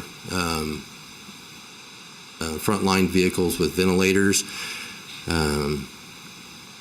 This approach, we're only asking for 7. We're going to try to phase that in over 4 years. It does 2 things. One, it decreases the upfront cost to start getting those ventilators in, but in 7 years or so when they need to replace, it also spreads that replacement out over multiple years on the back end also. Ventilators are a standard of care nationwide for interfacility transfers, those patients that need ventilatory support. They're also for emergency call scenarios, 911 responses. They're beneficial for those patients that are in respiratory distress that may need BiPAP. It's to try to turn their situation around to keep them from getting intubated in situations like that. So they're also becoming a standard of care for first response for 911 calls, not just interfacility transfers. And then the last is a EMS billing QA specialist. We increased our billing department by 1 full-time position last year. The idea is to try to convert some of our part-time positions into full-time. It just is, and those would be just through attrition. We have one part-time opening now that we haven't filled, and as those positions open up, we'd like to transition those over to full-time positions. Part-time in that department is sometimes not as reliable, and having full-time people in there would be a lot more reliable. They do great work on the compliance side for our billing. Brian could probably tell you multiple stories where they've actually found, they do all the pre-billing stuff, making sure everything's correct before it's sent to the billing company, but they also do compliance on the other side. And there's been some situations where things haven't been caught, and our billing QA people have caught it and actually increased revenues into our department by quite a bit by what they found. So, and that's all the decision packages. The last is a revenue package. We're asking to increase both our user fees and also our standby rates by 8.6%. That 8.6% is tied into the medical consumer price index increase between 2020 and 2023. I believe in your, let's see, there is a chart showing what, at least on the user fees, what the current and what the proposed user fee rates. These have not been changed since 2018. So it's been about 6 years. Of course, our costs and everything has gone up quite a bit since then. This was based on the medical consumer price index, but also we looked at some comparables of other EMS agencies and found that we were a lot lower than a lot of the other EMS agencies of comparable size. So the medical, we also do provide medical standbys, and those are billed based on the types of coverage, whether it's a paramedic, an EMT.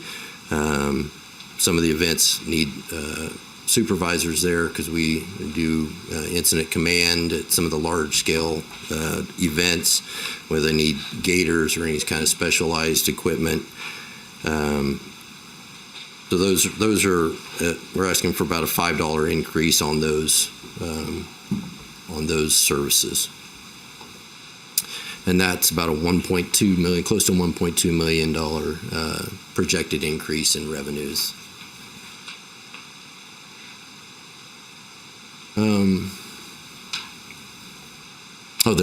There's the standby fee right there.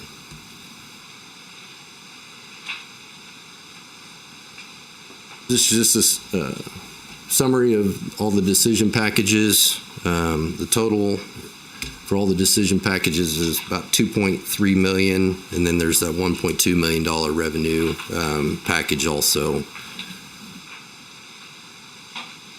So with that, stand for any other questions. I do have Angela and Brian here that if I don't know it, they know it. So questions, yes. Your decision package 4, we did this a couple of years ago with a grant from Via Christi. Is there any chance of getting a grant again like we did before? It proved successful. It's just that we would get the grant. That was a partnership with Via Christi for their patients that were being dismissed. I think it was their CHF patients mainly that were dismissed that we were following up on with them. We can certainly go that route. This allows us to dictate how we're going to utilize this position, more broad scope, if you will, high utilizers, patients with specific needs that our providers identify, and they can find the resources within the community to help these individuals out for the betterment of their health. That makes sense. It's just hoping we could go out and look and see if there's any grants out there, because it reduces the trips to the emergency room for the hospitals, both Wesley and Via Christi. So I would think they'd be kind of excited if we do something like this, because it reduces a lot of their costs. And there certainly is, I mean, we can certainly look at grants and things like that for the cost of these programs. We can look at, partnering with one or both of the healthcare entities in the community. There's also, some of the clinics and some of the things that we could partner with for resources and things like that outside of the hospitals also. As we go through, as we start the program, there would be a lot of that discussion that would need to take place to have those partnerships. A lot of other people. It benefits us too. But it benefits a lot of people that we're not transporting to, that are going to have to probably eat the cost of treating those people, because they're not usually on insurance to a great extent. But I just remember us doing it before. And it does benefit us to, like I said, keep other resources available for those emergent 911 calls. But the biggest thing is, I think it's just a big benefit for the citizens of the county. For service. If I can add to that, since the public, these are being live streamed, I don't think the public is fully aware of the amount of frequent flyers we have through EMS. And I know one of the things, I know you're kind of... Angela's got all that information. She could help with some of that. I think it would help bring some levity to the reason why we're trying to explore some creative options with community paramedicine.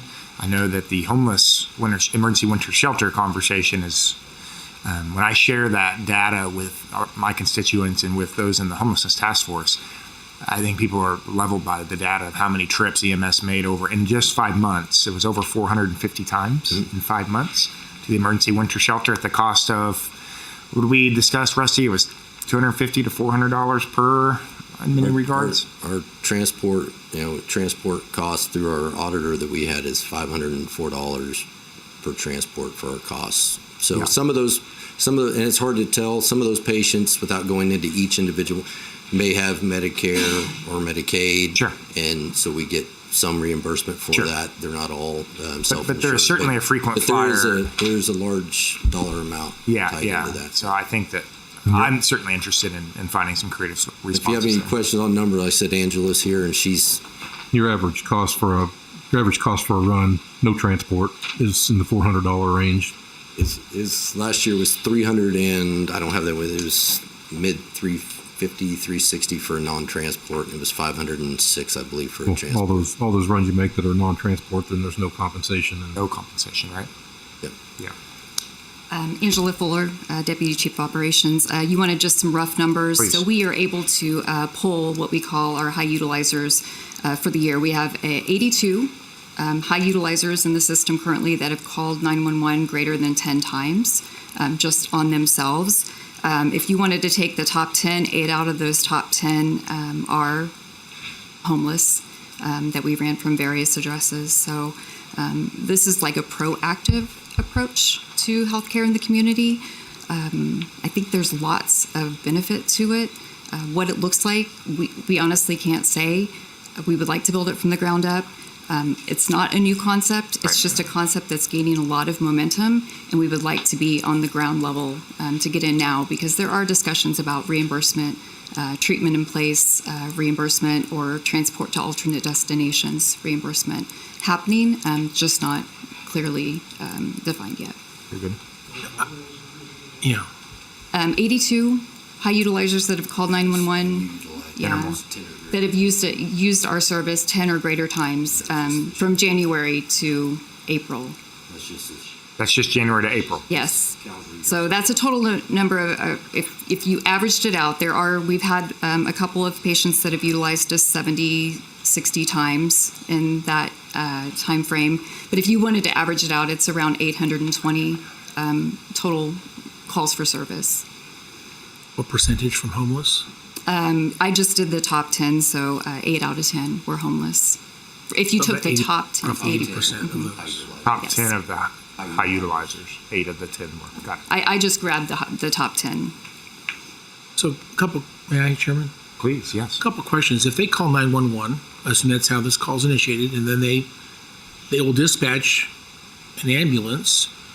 If it's one of these people you're used to going to a lot, they're not going to dispatch an ambulance, they'll dispatch this instead. Our goal is to go out and be proactive with these patients, meet with them one-on-one, and reduce their calls to 911. There would be a program in place where we follow up with them on a routine basis, whether it's weekly, monthly, have a set program in place where we keep these patients in our system for 30, 60, 90 days, working interdisciplinary to get the services they need to reduce the calls of 911. Okay, so if an ambulance shows up and they don't transport, there's no charges whatsoever, even if they have commodities that they use. For example, our diabetic patients, we respond, we treat them with medications, but we don't transport and we do not bill. In the recent years, I've asked about commodities to the fire department because you guys provide, I guess, a lot of the things they would use on their medical calls as well. Correct. That's still happening, and where's that data? It's happening on a one-for-one basis. We can bill for the service that's provided, so we switch out those supplies with our first response agencies. Typically, the first response agency has purchased into the system Narcan, for example. Instead of purchasing more Narcan that would go bad in the system, they purchased into the system and we now replace because there's not any additional doses of Narcan that are potentially given. There's just more people to give it, so we've spread it out. You don't look like you're following me. Well, I guess that's yes, we supply commodities, but it's a one-for-one. So we're going to use it on the patient whether we start it or whether they have started it. Okay. I think I heard someone talk a little bit about medical charges for non-transport, but I'm not sure where I heard that from now. It's being talked at the federal level and the state level. We need to get CMS on board, and once CMS gets on board, ET3 was a pilot program for that, went away, still being discussed, and as soon as we can get CMS reimbursed, then it just trickles down into the state and private payers. Right, thank you. Go ahead. I won't be here next year, but I appreciated it when we were doing it under the grant because it opened our eyes of how many dispatches that we send out and how many high utilizers and what some of the problems with the high utilizers were. They just took someone like you all to speak with them and find out what their underlying issue was and correct their underlying issue. So I think it's important to be transparent to the public. So I hope next year that you come back and brief the people, that you can't give names and so forth, but you can explain how many times that you've actually gone out to these high utilizers and what you've been facing and what kind of things that you've done to correct that so that we don't have the high utilizers in the future. Because I found that valuable when we were doing it before. Yeah, sure, Commissioner. Thank you. So this reminds me a lot of what ComCare's doing with their mobile units. How would you work with them, or how does 911 differentiate between sending them versus sending you? Or it's similar. I obviously you have the medical piece of it, but we would be looking more at medical needs in the community. They're looking at mental health. Not that we don't see mental health and could make referrals out to them. Right now, mental health is primarily handled at the law enforcement level, which has alleviated some of the call burden from us. So we would be identifying maybe some of these homeless out there that do have some mental health challenges and connecting them as a resource so that they can also follow up with them. And they could be utilizing us also. I mean, if they get a patient that they go out on and they actually have medical issues, they could refer to us. And would that be, I mean, we have the ICT 1 through whatever, but is this another thing that would be similar if you guys are working together, I guess, but I don't know. I'm just trying to get a better idea of the scope of all of the things that we will have out there. If I can piggyback that, I think this would be a unique time to have the conversation about ICT 2 through 5, and if this is a model that could be, if we can pivot in some ways to help not erase that program, we've invested into it, it's working well, the co-responder models, but maybe even find a way to pivot, because I thought the same thing. Like the whole, how can we see this from, 1,000 foot view. Because right now, I think maybe what you're alluding to is ICT 1 still has one of our paramedics Correct. in that team. Huh? 2 through 5 Through 5 have no 2 through paramedic, 5 but do I'm- not have a paramedic. They're just the licensed mental health worker, Correct. either a bachelor and a master's, I believe, on the team. That would allow us to pivot that position away from that into the mobile integrated health. Like I said, still be available to those teams if needed. Sure. To consult if there are medical issues going along with it, but also let us take care of this issue of these high utilizers. Go ahead, Rusty. I got a comment and then a finishing question, and then we can let them off the hook. Well, what's interesting is over the past several years, decade, as we move more toward data-driven approaches to personnel management and population management, case management of this type is becoming more common. I mean, you build a homeless team, and on some level they become familiar with and they case manage the highest utilizers.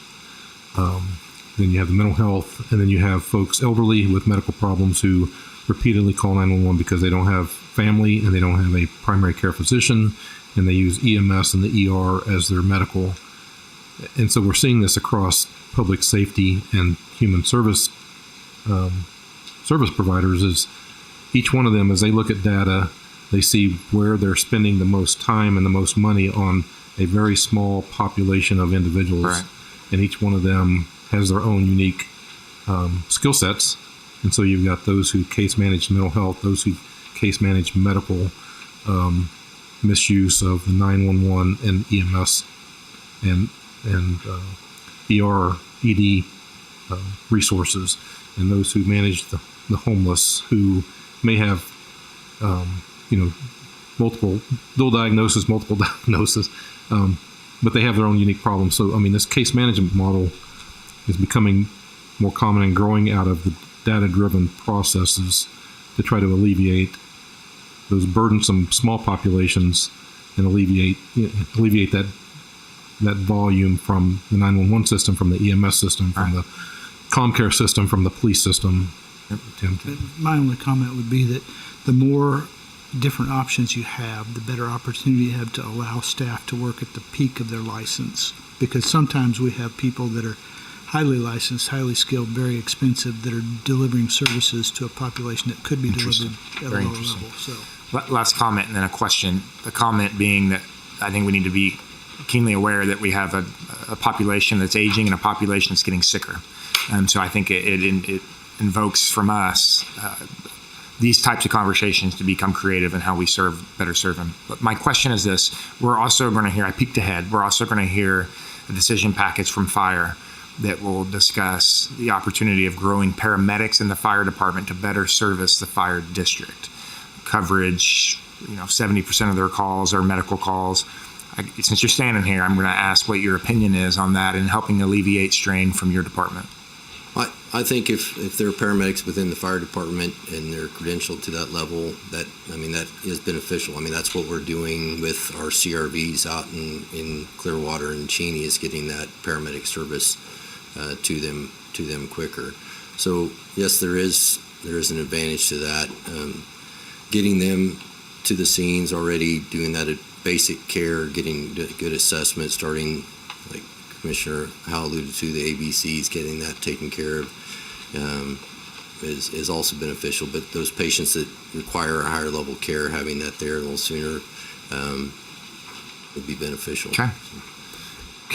I do have one more comment. Please. I failed to mention in talks with HR some of our positions, like through our part-time positions, if you looked on our staffing table, have only been filled like 65%. So we've been in conversation with HR in reducing some of those part-time positions, about 17 part-time positions that historically have not been filled, to alleviate that off of our budget also. So There you go. Okay, thank you. Thank you.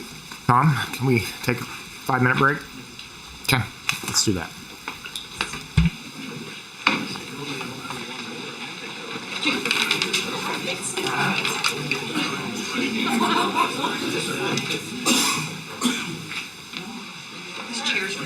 Oh, they're awful. When I heard they were moving here with downstairs.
Give us 1 second.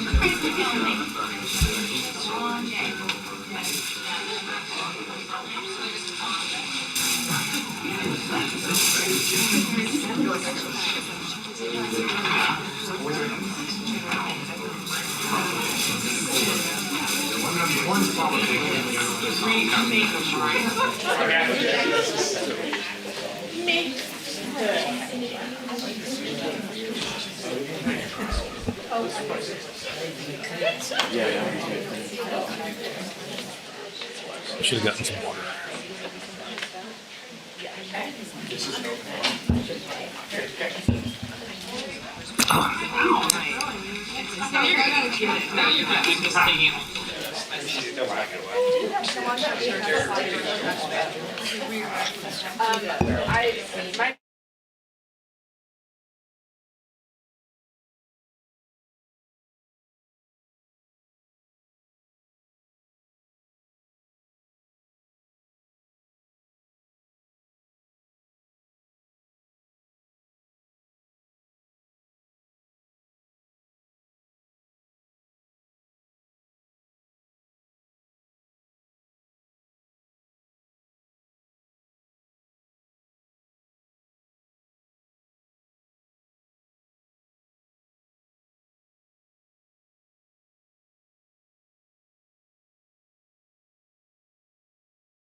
Oh, on to Sedgwick County Fire District 1, Rusty.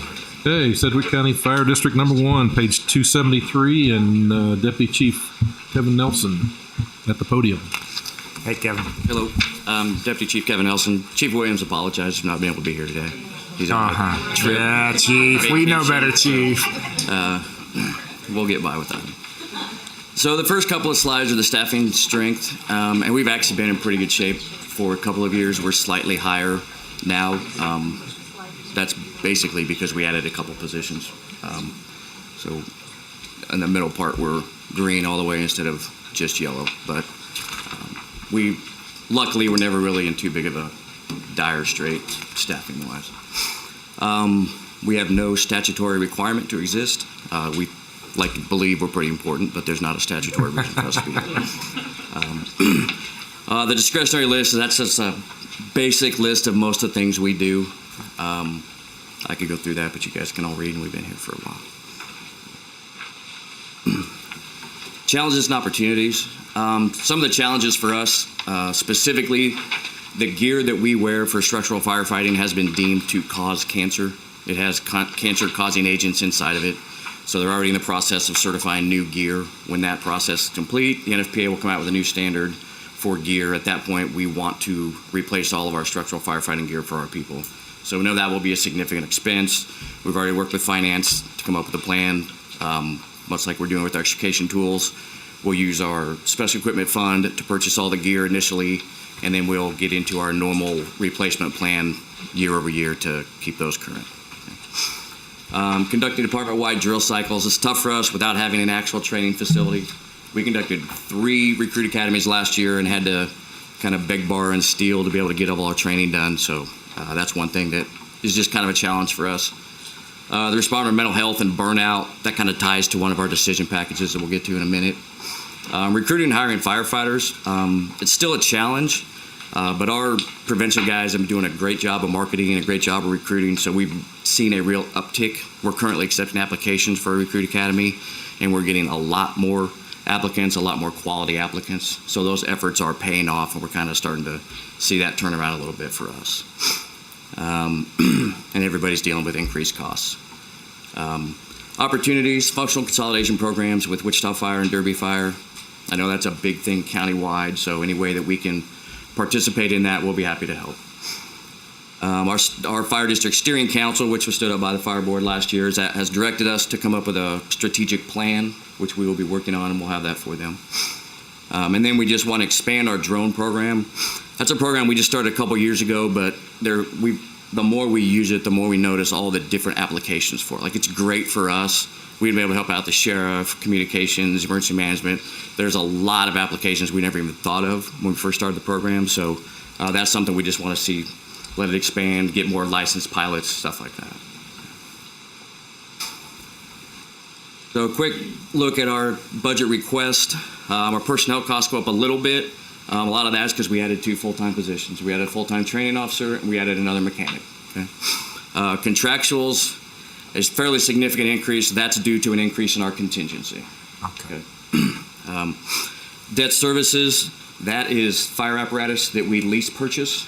So the increase in that is due to the expected delivery of apparatus that we've ordered a couple years ago. So it's just a long process now to get those trucks delivered. So each year, whenever they come, we have to be ready to start making those payments. Okay. Commodities, not much of an increase. Equipment, that's essentially our staff vehicles, squads, and brushes. Apparatus we purchase that we don't lease purchase, that we just outright buy. So our first decision package, and this one ties into the burnout stuff, is to increase our staffing table by 3. Essentially, we want to add 1. We refer to them as flex firefighters, 1 vacation coverage person for each shift. Okay. Last year, we paid over 30,000 hours. We refer to it as callback staffing, and that's overtime to cover vacancies, that's more than 10 FTEs. But so the total cost for 3 personnel is $281,000, but the actual cost will be far less than that, because these full-time FTEs will be replacing overtime costs, and it's actually cheaper to pay a step 1 firefighter at a regular rate than it is to pay any of our staff at a time and a half rate. So, and I've spent a lot of time looking through so far this year and then last year to try to get a good idea of what the actual cost will be. So if anybody wants to see the calculations, go into those discussions, I'll be happy to, but I don't want to put anybody to sleep. The next one is the advanced medical provider pay. Chairman Beatty just mentioned this one previously when Chief Lannerman was up. So what we would like to do is like to add some pay for advanced medical providers. They're able to work at a higher level, provide a higher level of service on scene than those of an EMT. We already have a few people that are credentialed within the system as either advanced EMTs or paramedics. We see this as a really good recruiting tool to try to recruit some paramedics, advanced EMTs into our system. It's really kind of an industry standard at this point as well. Wichita does it, Newton does it.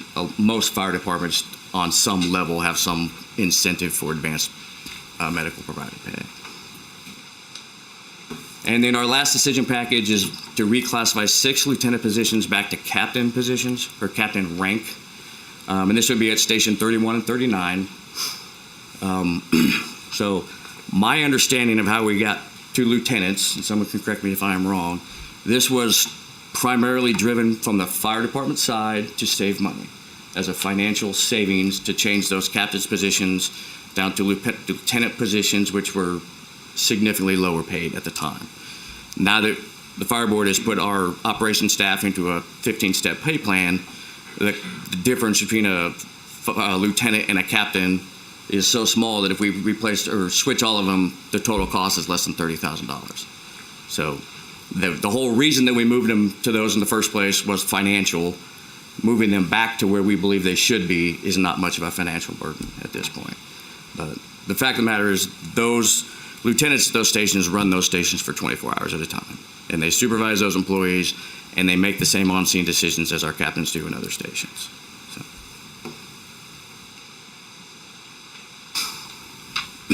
So, as I mentioned before, the total cost for all of our decision packages really isn't going to be that high, because we are going to see savings from the flex firefighter positions.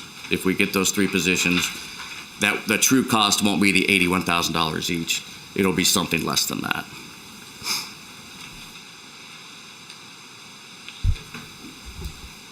Okay. I'll kick us off. Thank you, Chief. A couple questions. One, are we able to somehow quantify the discussion on the +3 FTEs and the offset with overtime pay? I know the $281,000, but is there? You said you have some data. Could you send us that data, or do we have any of that readily available so we can see the offset? I can. I would like to double check it with Lindsay and Lori just to make sure I'm not way off. That's wise. But I think it's pretty solid, and I'll be happy to send that to you. Okay. Yeah, I think that's important to understand. I think also with your workforce, I think some of these pressures are because of our paid parental leave policy. Is that correct? Yes, that is correct. Okay. The next one is the advanced medical provider pay, $59,155. What is that pay rate? Are you looking at doing an incremental pay, or what have we decided we're going to do with? Yeah, so we came with the idea of paying paramedics $200 a month and advanced EMTs per pay period. Sorry, paying $200 per pay period, $100 per pay period. But to keep from having it be extra pay, the decision I believe is to just change it, add whatever that hourly rate is to their pay. So it's like 83 cents for an EMT or advanced EMT, and then a little higher for a paramedic. But it would be added to their hourly wage. Okay. Okay. Sorry. So just do it through hourly wage instead of a stipend or instead of a. Okay, got it. Okay. And what you're saying on station 31 and 39 is you have lieutenants doing captain work with the rank of lieutenant. That's correct. Okay. Well, the data I think would be helpful for all of us to help quantify that. Other questions? One thing. Yeah. Well, I do know that paid parental leave is a piece of it, but this was an issue well before that. I just want to make a clarifying statement for anybody watching that that's not the whole reason we're having to do this. Yeah, correct. We have always paid a lot of, we call it CBS overtime. We've paid a lot of overtime to cover vacancies. Okay. And it's always hard because you don't want to have too many people, right? We don't want to have so many people that there's not a vacancy for them to cover. But when it gets to the point where we're taxing our employees too much with overtime, that's where we need to look into it. Just wanted to clarify. Good, Thank you. very good. One quick question, and apologies. Now, we got kind of an overview of where the Sedgwick County is on their financials, but we haven't had anything on fire district in the outgoing years as of recently. Is that something that we can have before we entertain these, or Sure, we can give you an updated forecast. are we looking at budget deficits moving forward? Or are we just, not to pin you on it, but It depends on a couple of factors.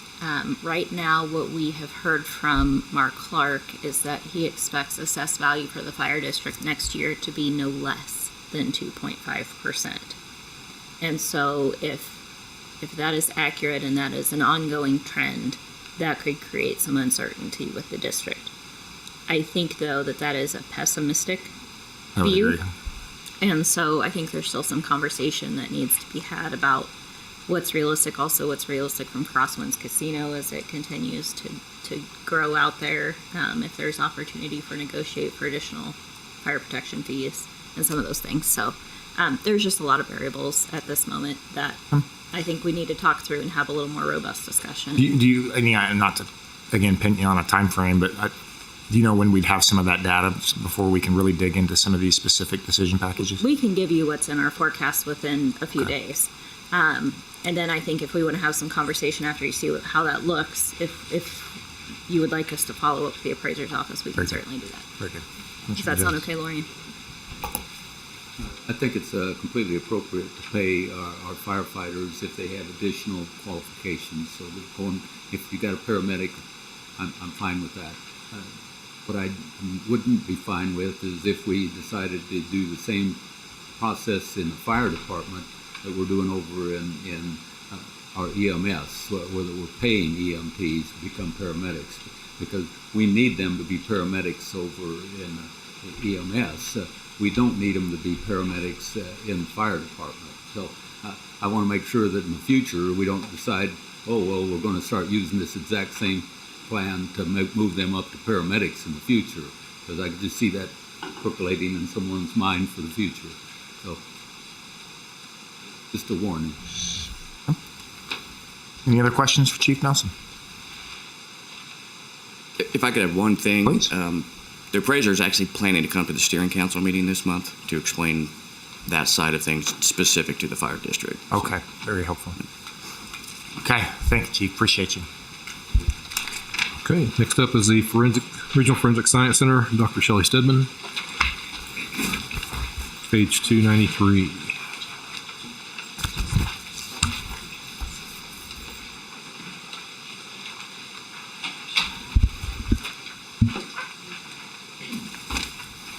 Good afternoon, Shelley Stedman, Regional Forensic Science Center. This is our current workforce strength, and we have one vacancy as a pathology assistant. The good news about that vacancy and the last vacancy that I had was that neither of those were forensic scientist positions. So while our pathology assistant is a highly skilled position, the training curve on that is months instead of years. And so the big difference between this slide and the slide from a couple of years ago is in the lower right-hand corner, where I pointed out that we had numerous people in training. And right now we only have a couple people in training. And that's very important at the Regional Forensic Science Center because it takes 2 to 3 years to train somebody. So what this tells you is that we are retaining the people that we have hired. They're choosing to stay, and I point to the salary increases in achieving that. So as far as the services we provide, the county is mainly by statute required to, as a matter of public health, track and conduct medical legal death investigations for reports of death. Alongside of that, we have to manage the unclaimed remains. We have to provide the administrative support services such as transcription to support that service. And there are a variety of laboratory services that are required to assist with the determination of cause and manner of death, largely including toxicology, handling and management of evidence. Our laboratory and our pathology division has to be accredited in order to receive grant funding, and so quality control is and quality assurance is a very large aspect of what we do. And every year we conduct DNA testing on about 20 coroner cases for the purposes of identifying remains. Some discretionary services we can or could provide are our out-of-county autopsy services. That is why the title of our department is Regional Forensic Science Center. We do provide our adjacent counties the autopsy services that they require. We also provide the toxicology services that's necessary to provide cause and manner of death. We have, there's a large need for the human performance testing, the DUI and the DUID testing by other counties, but we currently are not providing that service because we don't have the staffing to do that. That would generate revenue. And then we do provide Sedgwick County with drug ID, firearms, and criminal DNA testing, as well as fire debris testing for the purpose of criminal prosecution. Our main challenge right now is our infrastructure and our crowding. As you know, we're in the process of revisiting our space analysis for the purpose of redesigning our addition. We have come to the realization that we're not going to be able to acquire the property adjacent to our building that we were planning to acquire. And so we're looking at alternative options and probably a separate structure to meet our needs going forward. Another challenge we've been facing over the years is that the cost of commodities has increased much faster than our budget has increased. And so I have been managing that through the DNA Capacity Enhancement Grant. We also have introduced small-scale robotics for DNA extraction. One thing you probably haven't been hearing a lot about is any problems with the DNA backlog, and that is why. And so one downside of that is that the consumables and the kits for robotic DNA extraction cost significantly more than the manual extraction we were performing previously. So eventually we will have to face the cost of those commodities. The number of unclaimed bodies continues to rise, and last year we did enhance our funding to manage that program. The good news is that we continue to be a popular field for young professionals. And so if we do get a new building, I think we will be able to take advantage of internship interest and opportunities. And I did take advantage of a funding opportunity through the CDC's program for overdose data to action. And while we would not normally fund a position with a grant opportunity, this one was a particular interest because it was a 5-year program, which allows us enough time to hire and train a drug chemist. And after several uncomfortable meetings with the Wichita Police Department concerning our backlog in drug identification due to the fentanyl crisis, it was determined that a position in drug ID was needed to be added. So we have that person in the final stages of his training conducting supervised casework and meeting the needs of that grant requirement. So in our general fund, there will be a small enhancement, which is largely due to an increase in personnel.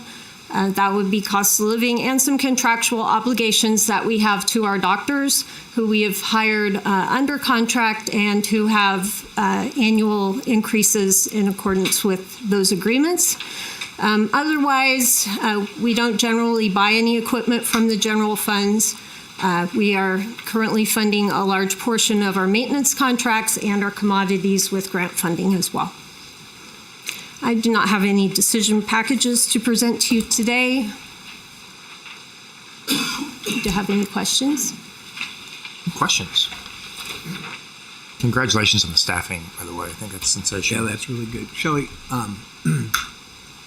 maybe getting my departments mixed up, but so when you hire, do they have to be credentialed? Like, I think we've had the discussion about mental health was either 0 or a advanced degree at the ComCare world, whatever. Do you suffer with that as well, or can you hire somebody and train them over schooling and all that stuff? We can hire forensic scientists with a bachelor's degree in biology, chemistry, or forensic science or a related field. Some of the supervisor positions, and especially in DNA, a technical leader position does require an advanced degree and specific coursework, so that can vary from discipline to discipline. Then when you get into our medical doctors, they have to be pathologists, so they are medical doctors or DO. They also have to pass both their anatomical and forensic pathology boards to be fully certified as forensic pathologists. Okay, so your department... to enter in, we generally hire them having passed their anatomical boards. And your department's about, what, 40, 45 people? 43. Mm-hmm. I was curious because I know that WSU Tech is trying to fill that gap in some areas, but if you're staffed okay and it's a 45-person deal, I don't think WSU Tech needs to worry about an entry-level program. Yeah, we're the good and bad is probably a week doesn't go by where I don't get an email asking for an internship. And the fact of the matter is I don't have a desk or a chair for a person to sit at or a horizontal space. I am currently continuing to proficiency test and I can carry out DNA testing myself, but I have to push Sarah out of the way because we share a bench. So when proficiency test time comes around, I pretty much do mine on the weekend because we're to the point of shift work if we're going to each do DNA testing. And because of our training program and because we're not a super large laboratory, shift work really isn't an answer to our situation quite yet. Yes. And we can't plug anything else in. And we have some air handling issues where our electrical panel is full and our air handlers are not able to keep up. Other questions? Go ahead, Rusty. All right. Department of Corrections. Thank you, Dr. Stebbin. Director Steve Stonehouse, page 302.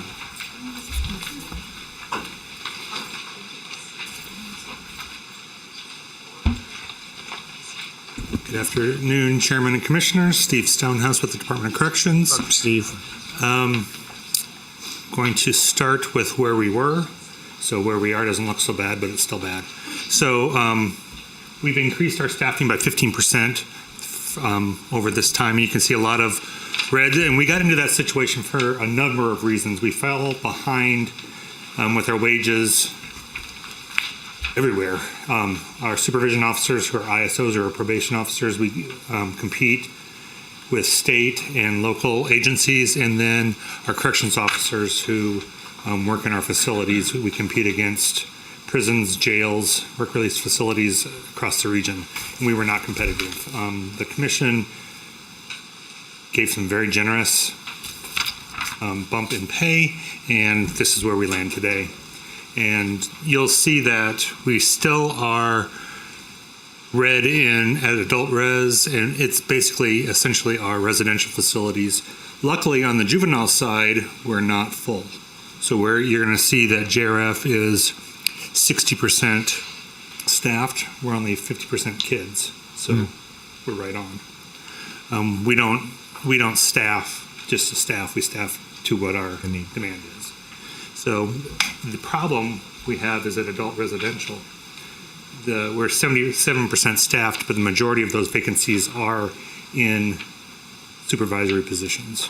So we're not able to expand our population until we get some more experienced folks on board to run the floor and take care of that facility. That's what our staffing looks like. It's a priority for us. JFS looks like it's understaffed, but it's not, because there are vacant positions on our staffing table that we're not going to fill. We have no need to fill them. So we feel good about everything except for adult res right now. Our mandatory services and corrections are basically two: the juvenile detention facility and adult intensive supervision program, AISP, community corrections. Community corrections is a mandatory program, but it's not mandatory that the county pays for it. This county does pay right around $1 million for community corrections. And all the other programs that we offer are discretionary.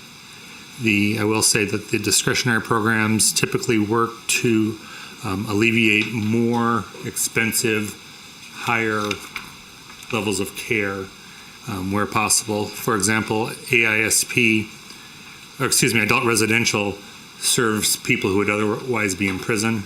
Home-based services serves kids who would otherwise be in JDF. So it's cheaper to use less restrictive options. Challenges that we're seeing in the next 5 years, there's been some unrest in juvenile services with the passing of Senate Bill 367. A response to that was House Bill 2021. It's not been fully implemented, but we've been waiting to see what that may or may not do to our population as far as the number of kids coming in under that bill. And like you've heard mostly this afternoon as well, continuing to be a competitive employer and attracting and retaining talent to staff our facilities continues to be a challenge for us. Our opportunities is that we still have good alternatives to detention, and the court trusts us to serve individuals in the community instead of having them locked up, which is better for the individual and their families and better for us if we get the same outcomes by them not being in a incarcerated situation.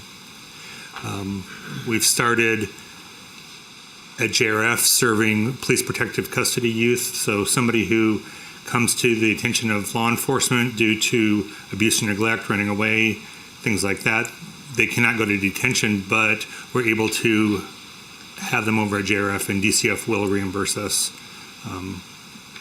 per diem for those kids. Our opportunities also is to find competitive wages and to keep us a viable community corrections agency.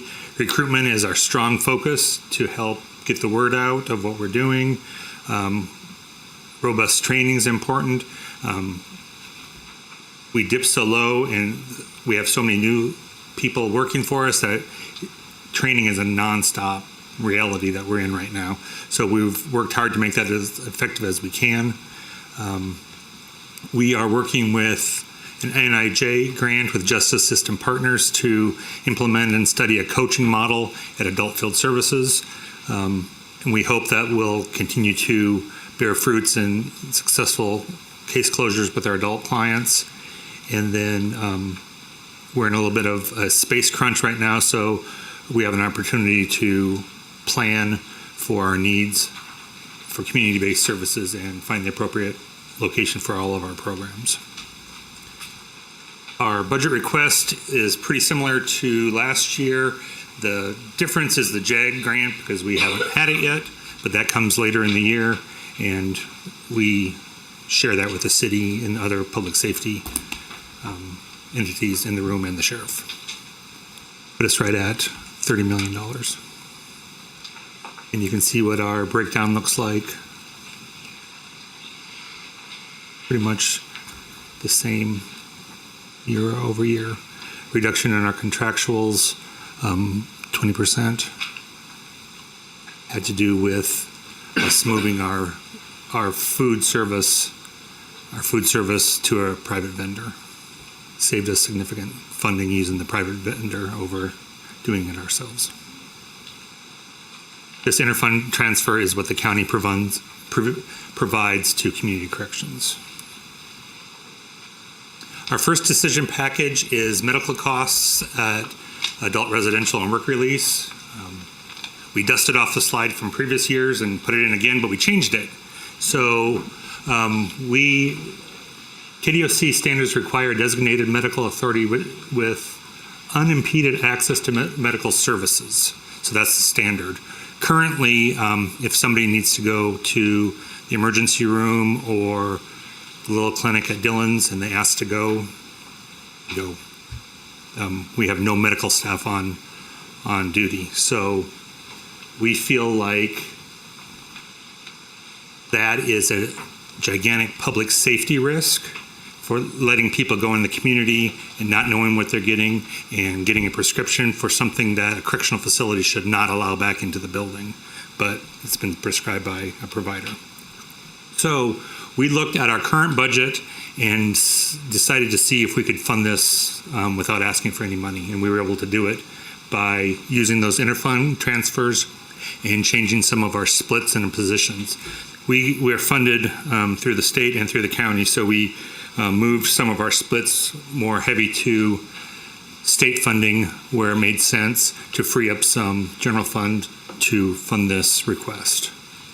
Obviously, there is a policy implication for this because these contracts, we have a current contract with Vital Corps, the jail uses them as well for our juvenile facilities, and we had them bid on if we were to have services here, what would they cost? So the option that we think is most attractive is about $200,000 a year. But there's a escalator on that every year between 3% and 4%. So while we can pay for it this year, we might not be able to pay for it next year because of the escalation. So we brought it to you this way as a decision package, a funded decision package, but it's definitely, there's policy questions to dig into. And then our other decision package is taking 2 part-time positions and making it a full-time position at the adult residential facility. We thought when we did this originally, when we split one into 2, that it would be more flexible and easier to fill, and part-time positions are just not as attractive as we thought they would be in this environment, and they are limited on the number of hours that they can work, as HR likes to remind us, that they can only work a certain number of hours due to CAPERS regulations. So it's not as much of a help to have part-time folks as full-time people that can work overtime or different shifts or things like that. So that's the cost. The request is the cost of benefits for a married individual. That's where the 26.6 comes from. So we have no alternative reduction requests and no revenue package requests. So Crime Prevention Fund is a discretionary fund that the county uses to provide crime prevention programs to youth in our community, and it is 100% discretionary and not mandatory. Our current providers are Seventh Directions for substance abuse treatment, Community Solutions Incorporated for family therapy, Mental Health Association PATHS, which is a school-based program for elementary school kids for interpersonal relationships and conflict reduction and things like that. And the Center for Behavioral Analysis, which is McAdams Academy, serves kids who would otherwise be suspended from school. The challenges are engaging clients and families. This is a discretionary program. There's no court order. There's no district attorney. There's no probation officer making these kids or families do it. So the providers have extra challenge in convincing them to come on and do it. So that can lower referrals. Data collection is always challenging for providers. And then we have some identified service gaps, such as inpatient substance abuse treatment, where people just are not lining up to do it. So we have gaps identified and nobody to do that. And our opportunities are that the providers we have are very dedicated and want to work hard for our community and for our families, and they're very willing to partner with the Sedgwick County Department of Corrections. So there are good things up ahead if we can get there. So once again, the crime prevention is right at 582,383, and that's the same as our current year. Okay. Go ahead, Commissioner Lopez. I just real quick want to thank you for doing the getting the medical and adult residential and work release. When I spent a day with corrections, that was one thing that I heard repeatedly that would be helpful for the area. And I think it was the next week that after I was there that someone left because they had a toothache or something and came back and overdosed and died. Yes. And so if they would not have had to leave, that would have been prevented. So I'm really, really grateful to see that. I know that we'll have policy decisions forward, but I'm happy to see that this is in there. So thank you. Notice roughly 50% of your budget, the revenues that are generated, you got a lot of intergovernment transfers. You envision any more aid coming from the state anytime soon? There, in adult services, we're looking at our portion. The legislature provided $5 million more for adult services, so we'll get our 19% of that. So there'll be some. Okay. Steve, thank you, and thank your staff for all the work they do over there. We appreciate you. Okay. Thanks, Steve. Okay. Last but not least, Metropolitan Area Building and Construction Department, Mr. Chris Labram, page 393. Hello, Chris. Afternoon, Chairman, Commissioners. Thank you. Yes, Chris Labram, MABCD. So as far as our manpower, not a lot of change over the last few years, which is good news. The only thing really concerning to us on this right now is the elevators, elevator program, elevator inspectors. We've made adjustments to that program and we're getting by. The state's also having problems, so we'll in the near future owe you all some updates on what's happening there. Otherwise, this is a result of natural turnover, and the red is actually waiting on some position changes that we want to make. So again, not anything too concerning there, and again, not a lot of change over the last couple of years. No statutory requirement says that you have to have a building department or building sanitary land use codes, zoning included, as a county, but where we are, of course, revenue-based, it kind of all comes together. So we can kind of put all these into a few different categories. As mentioned, we'll have turnover coming up. We're going to have quite a few retirements over the next several years that we will certainly be working hard to fill behind. Mentioned elevators. We've got to continue to keep up with personnel, positions, etc., especially as things continue to get more complicated in our world. A lot of different variables. As part of that, we are looking, and you will see as part of the IRB discussion that we have the decision package in there for updates to our software. So that's as that times out, that's pretty critical to us right now.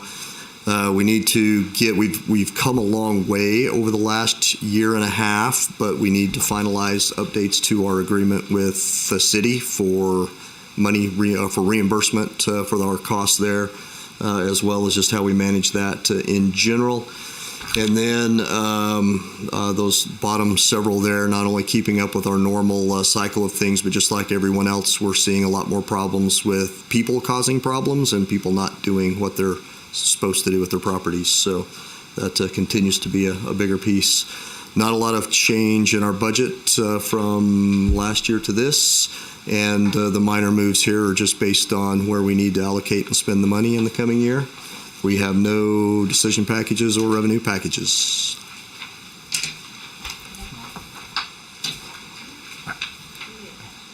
It feels unnatural just to. And just I'm fighting the urge to just find questions. You back up, start over. Chris does have one decision package, but it's a TRB thing. Okay. So it'll come out of his revenue fund, but Mike will take care of that when it's the proper time. So, Any questions? Yeah. Thank you. Appreciate all you do, Chris. there are division summary slides if you want a summary, or you can read them on your own. It's your choice. Or I can call back directors and have them go through material again. Okay. What's the key takeaway on this? The key takeaway is their base budget is about 111 million, and they're asking for another 6.1 to be offset partially by EMS's request to increase fees for 1.1, and all that would be general fund. So that's kind of the bottom line is 111 million asking for 6.1 enhancements with an offer to increase revenues by 1.2 with a fee increase. So 5. $3 million less than this year in 24. I think that's Starts out 25 requested. Base. I think that's due to basic adjustments that are to come from the budget office related to VIPs and benefits and other things that haven't been added in yet. Organically. Kind of what we see every year, and I try to figure it out. And So it'll be okay at 114 million, then you don't have 3 million in extra requests? is that how it works, Lorian? Why you're shaking? Do you really want to get into this? If you really want to get into it, we will. You don't have your grants included in some of those, right? From last year to this year. You also don't have any of your capital improvement projects. So Julie's is a good example. There's another $660,000 that is not included in her budget right now because you haven't heard the CIP. So there's going to be quite a few nuances to this across your various funds. Sorry, I kind of thought you were being funny earlier.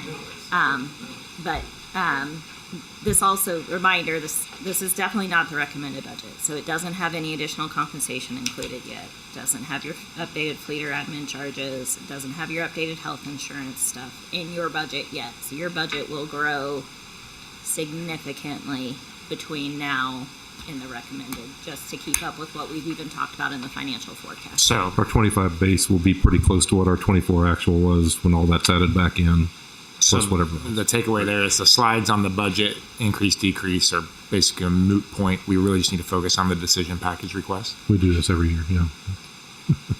I think it helps to understand big changes in terms of structural changes. I think it helps for like MABCD, they're in an enterprise fund now. Right. And so that's going to be one thing that you all are going to have to keep an eye on now is the revenue coming in sufficient to continue to fund their costs. So there are some things that I think make it worthwhile to continue to have that comparison.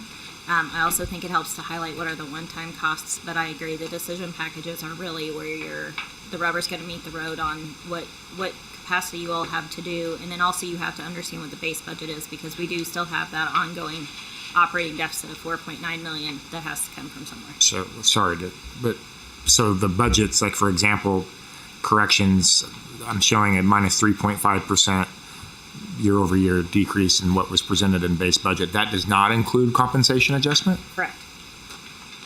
All that you see right now is a snapshot of what was in the system in February, and then any subsequent adjustments that have been made since then. Do we know what the compensation adjustment's going to be? You're going to have a workshop next week to talk about that. It would have been helpful to have those baked into that. The problem is we don't have consensus from the commission on what that pool is, and so we don't build it into the budget until we get to recommended time. This is just for you to kind of see the base and then to formulate your discussions and decisions, because there's still a lot of variables that can change there. And so and it's not easy to undo once it's done, right? Because then our employees count on that. I can And imagine. if there's going to be discussion, I think that creates some concern across the organization if we present one thing and then have a different one. I see that. Yep. Perfect. And what portion of the general fund is everything you briefed us today?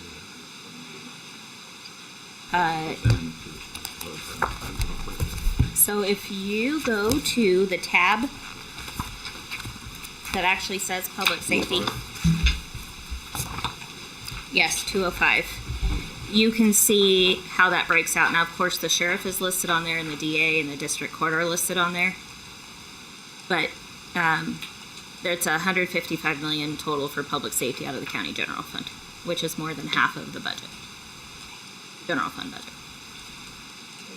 And then eventually what I'm going to be interested in is the total amount of funding that goes to public safety, and that's going to include sheriff and everything else that we do.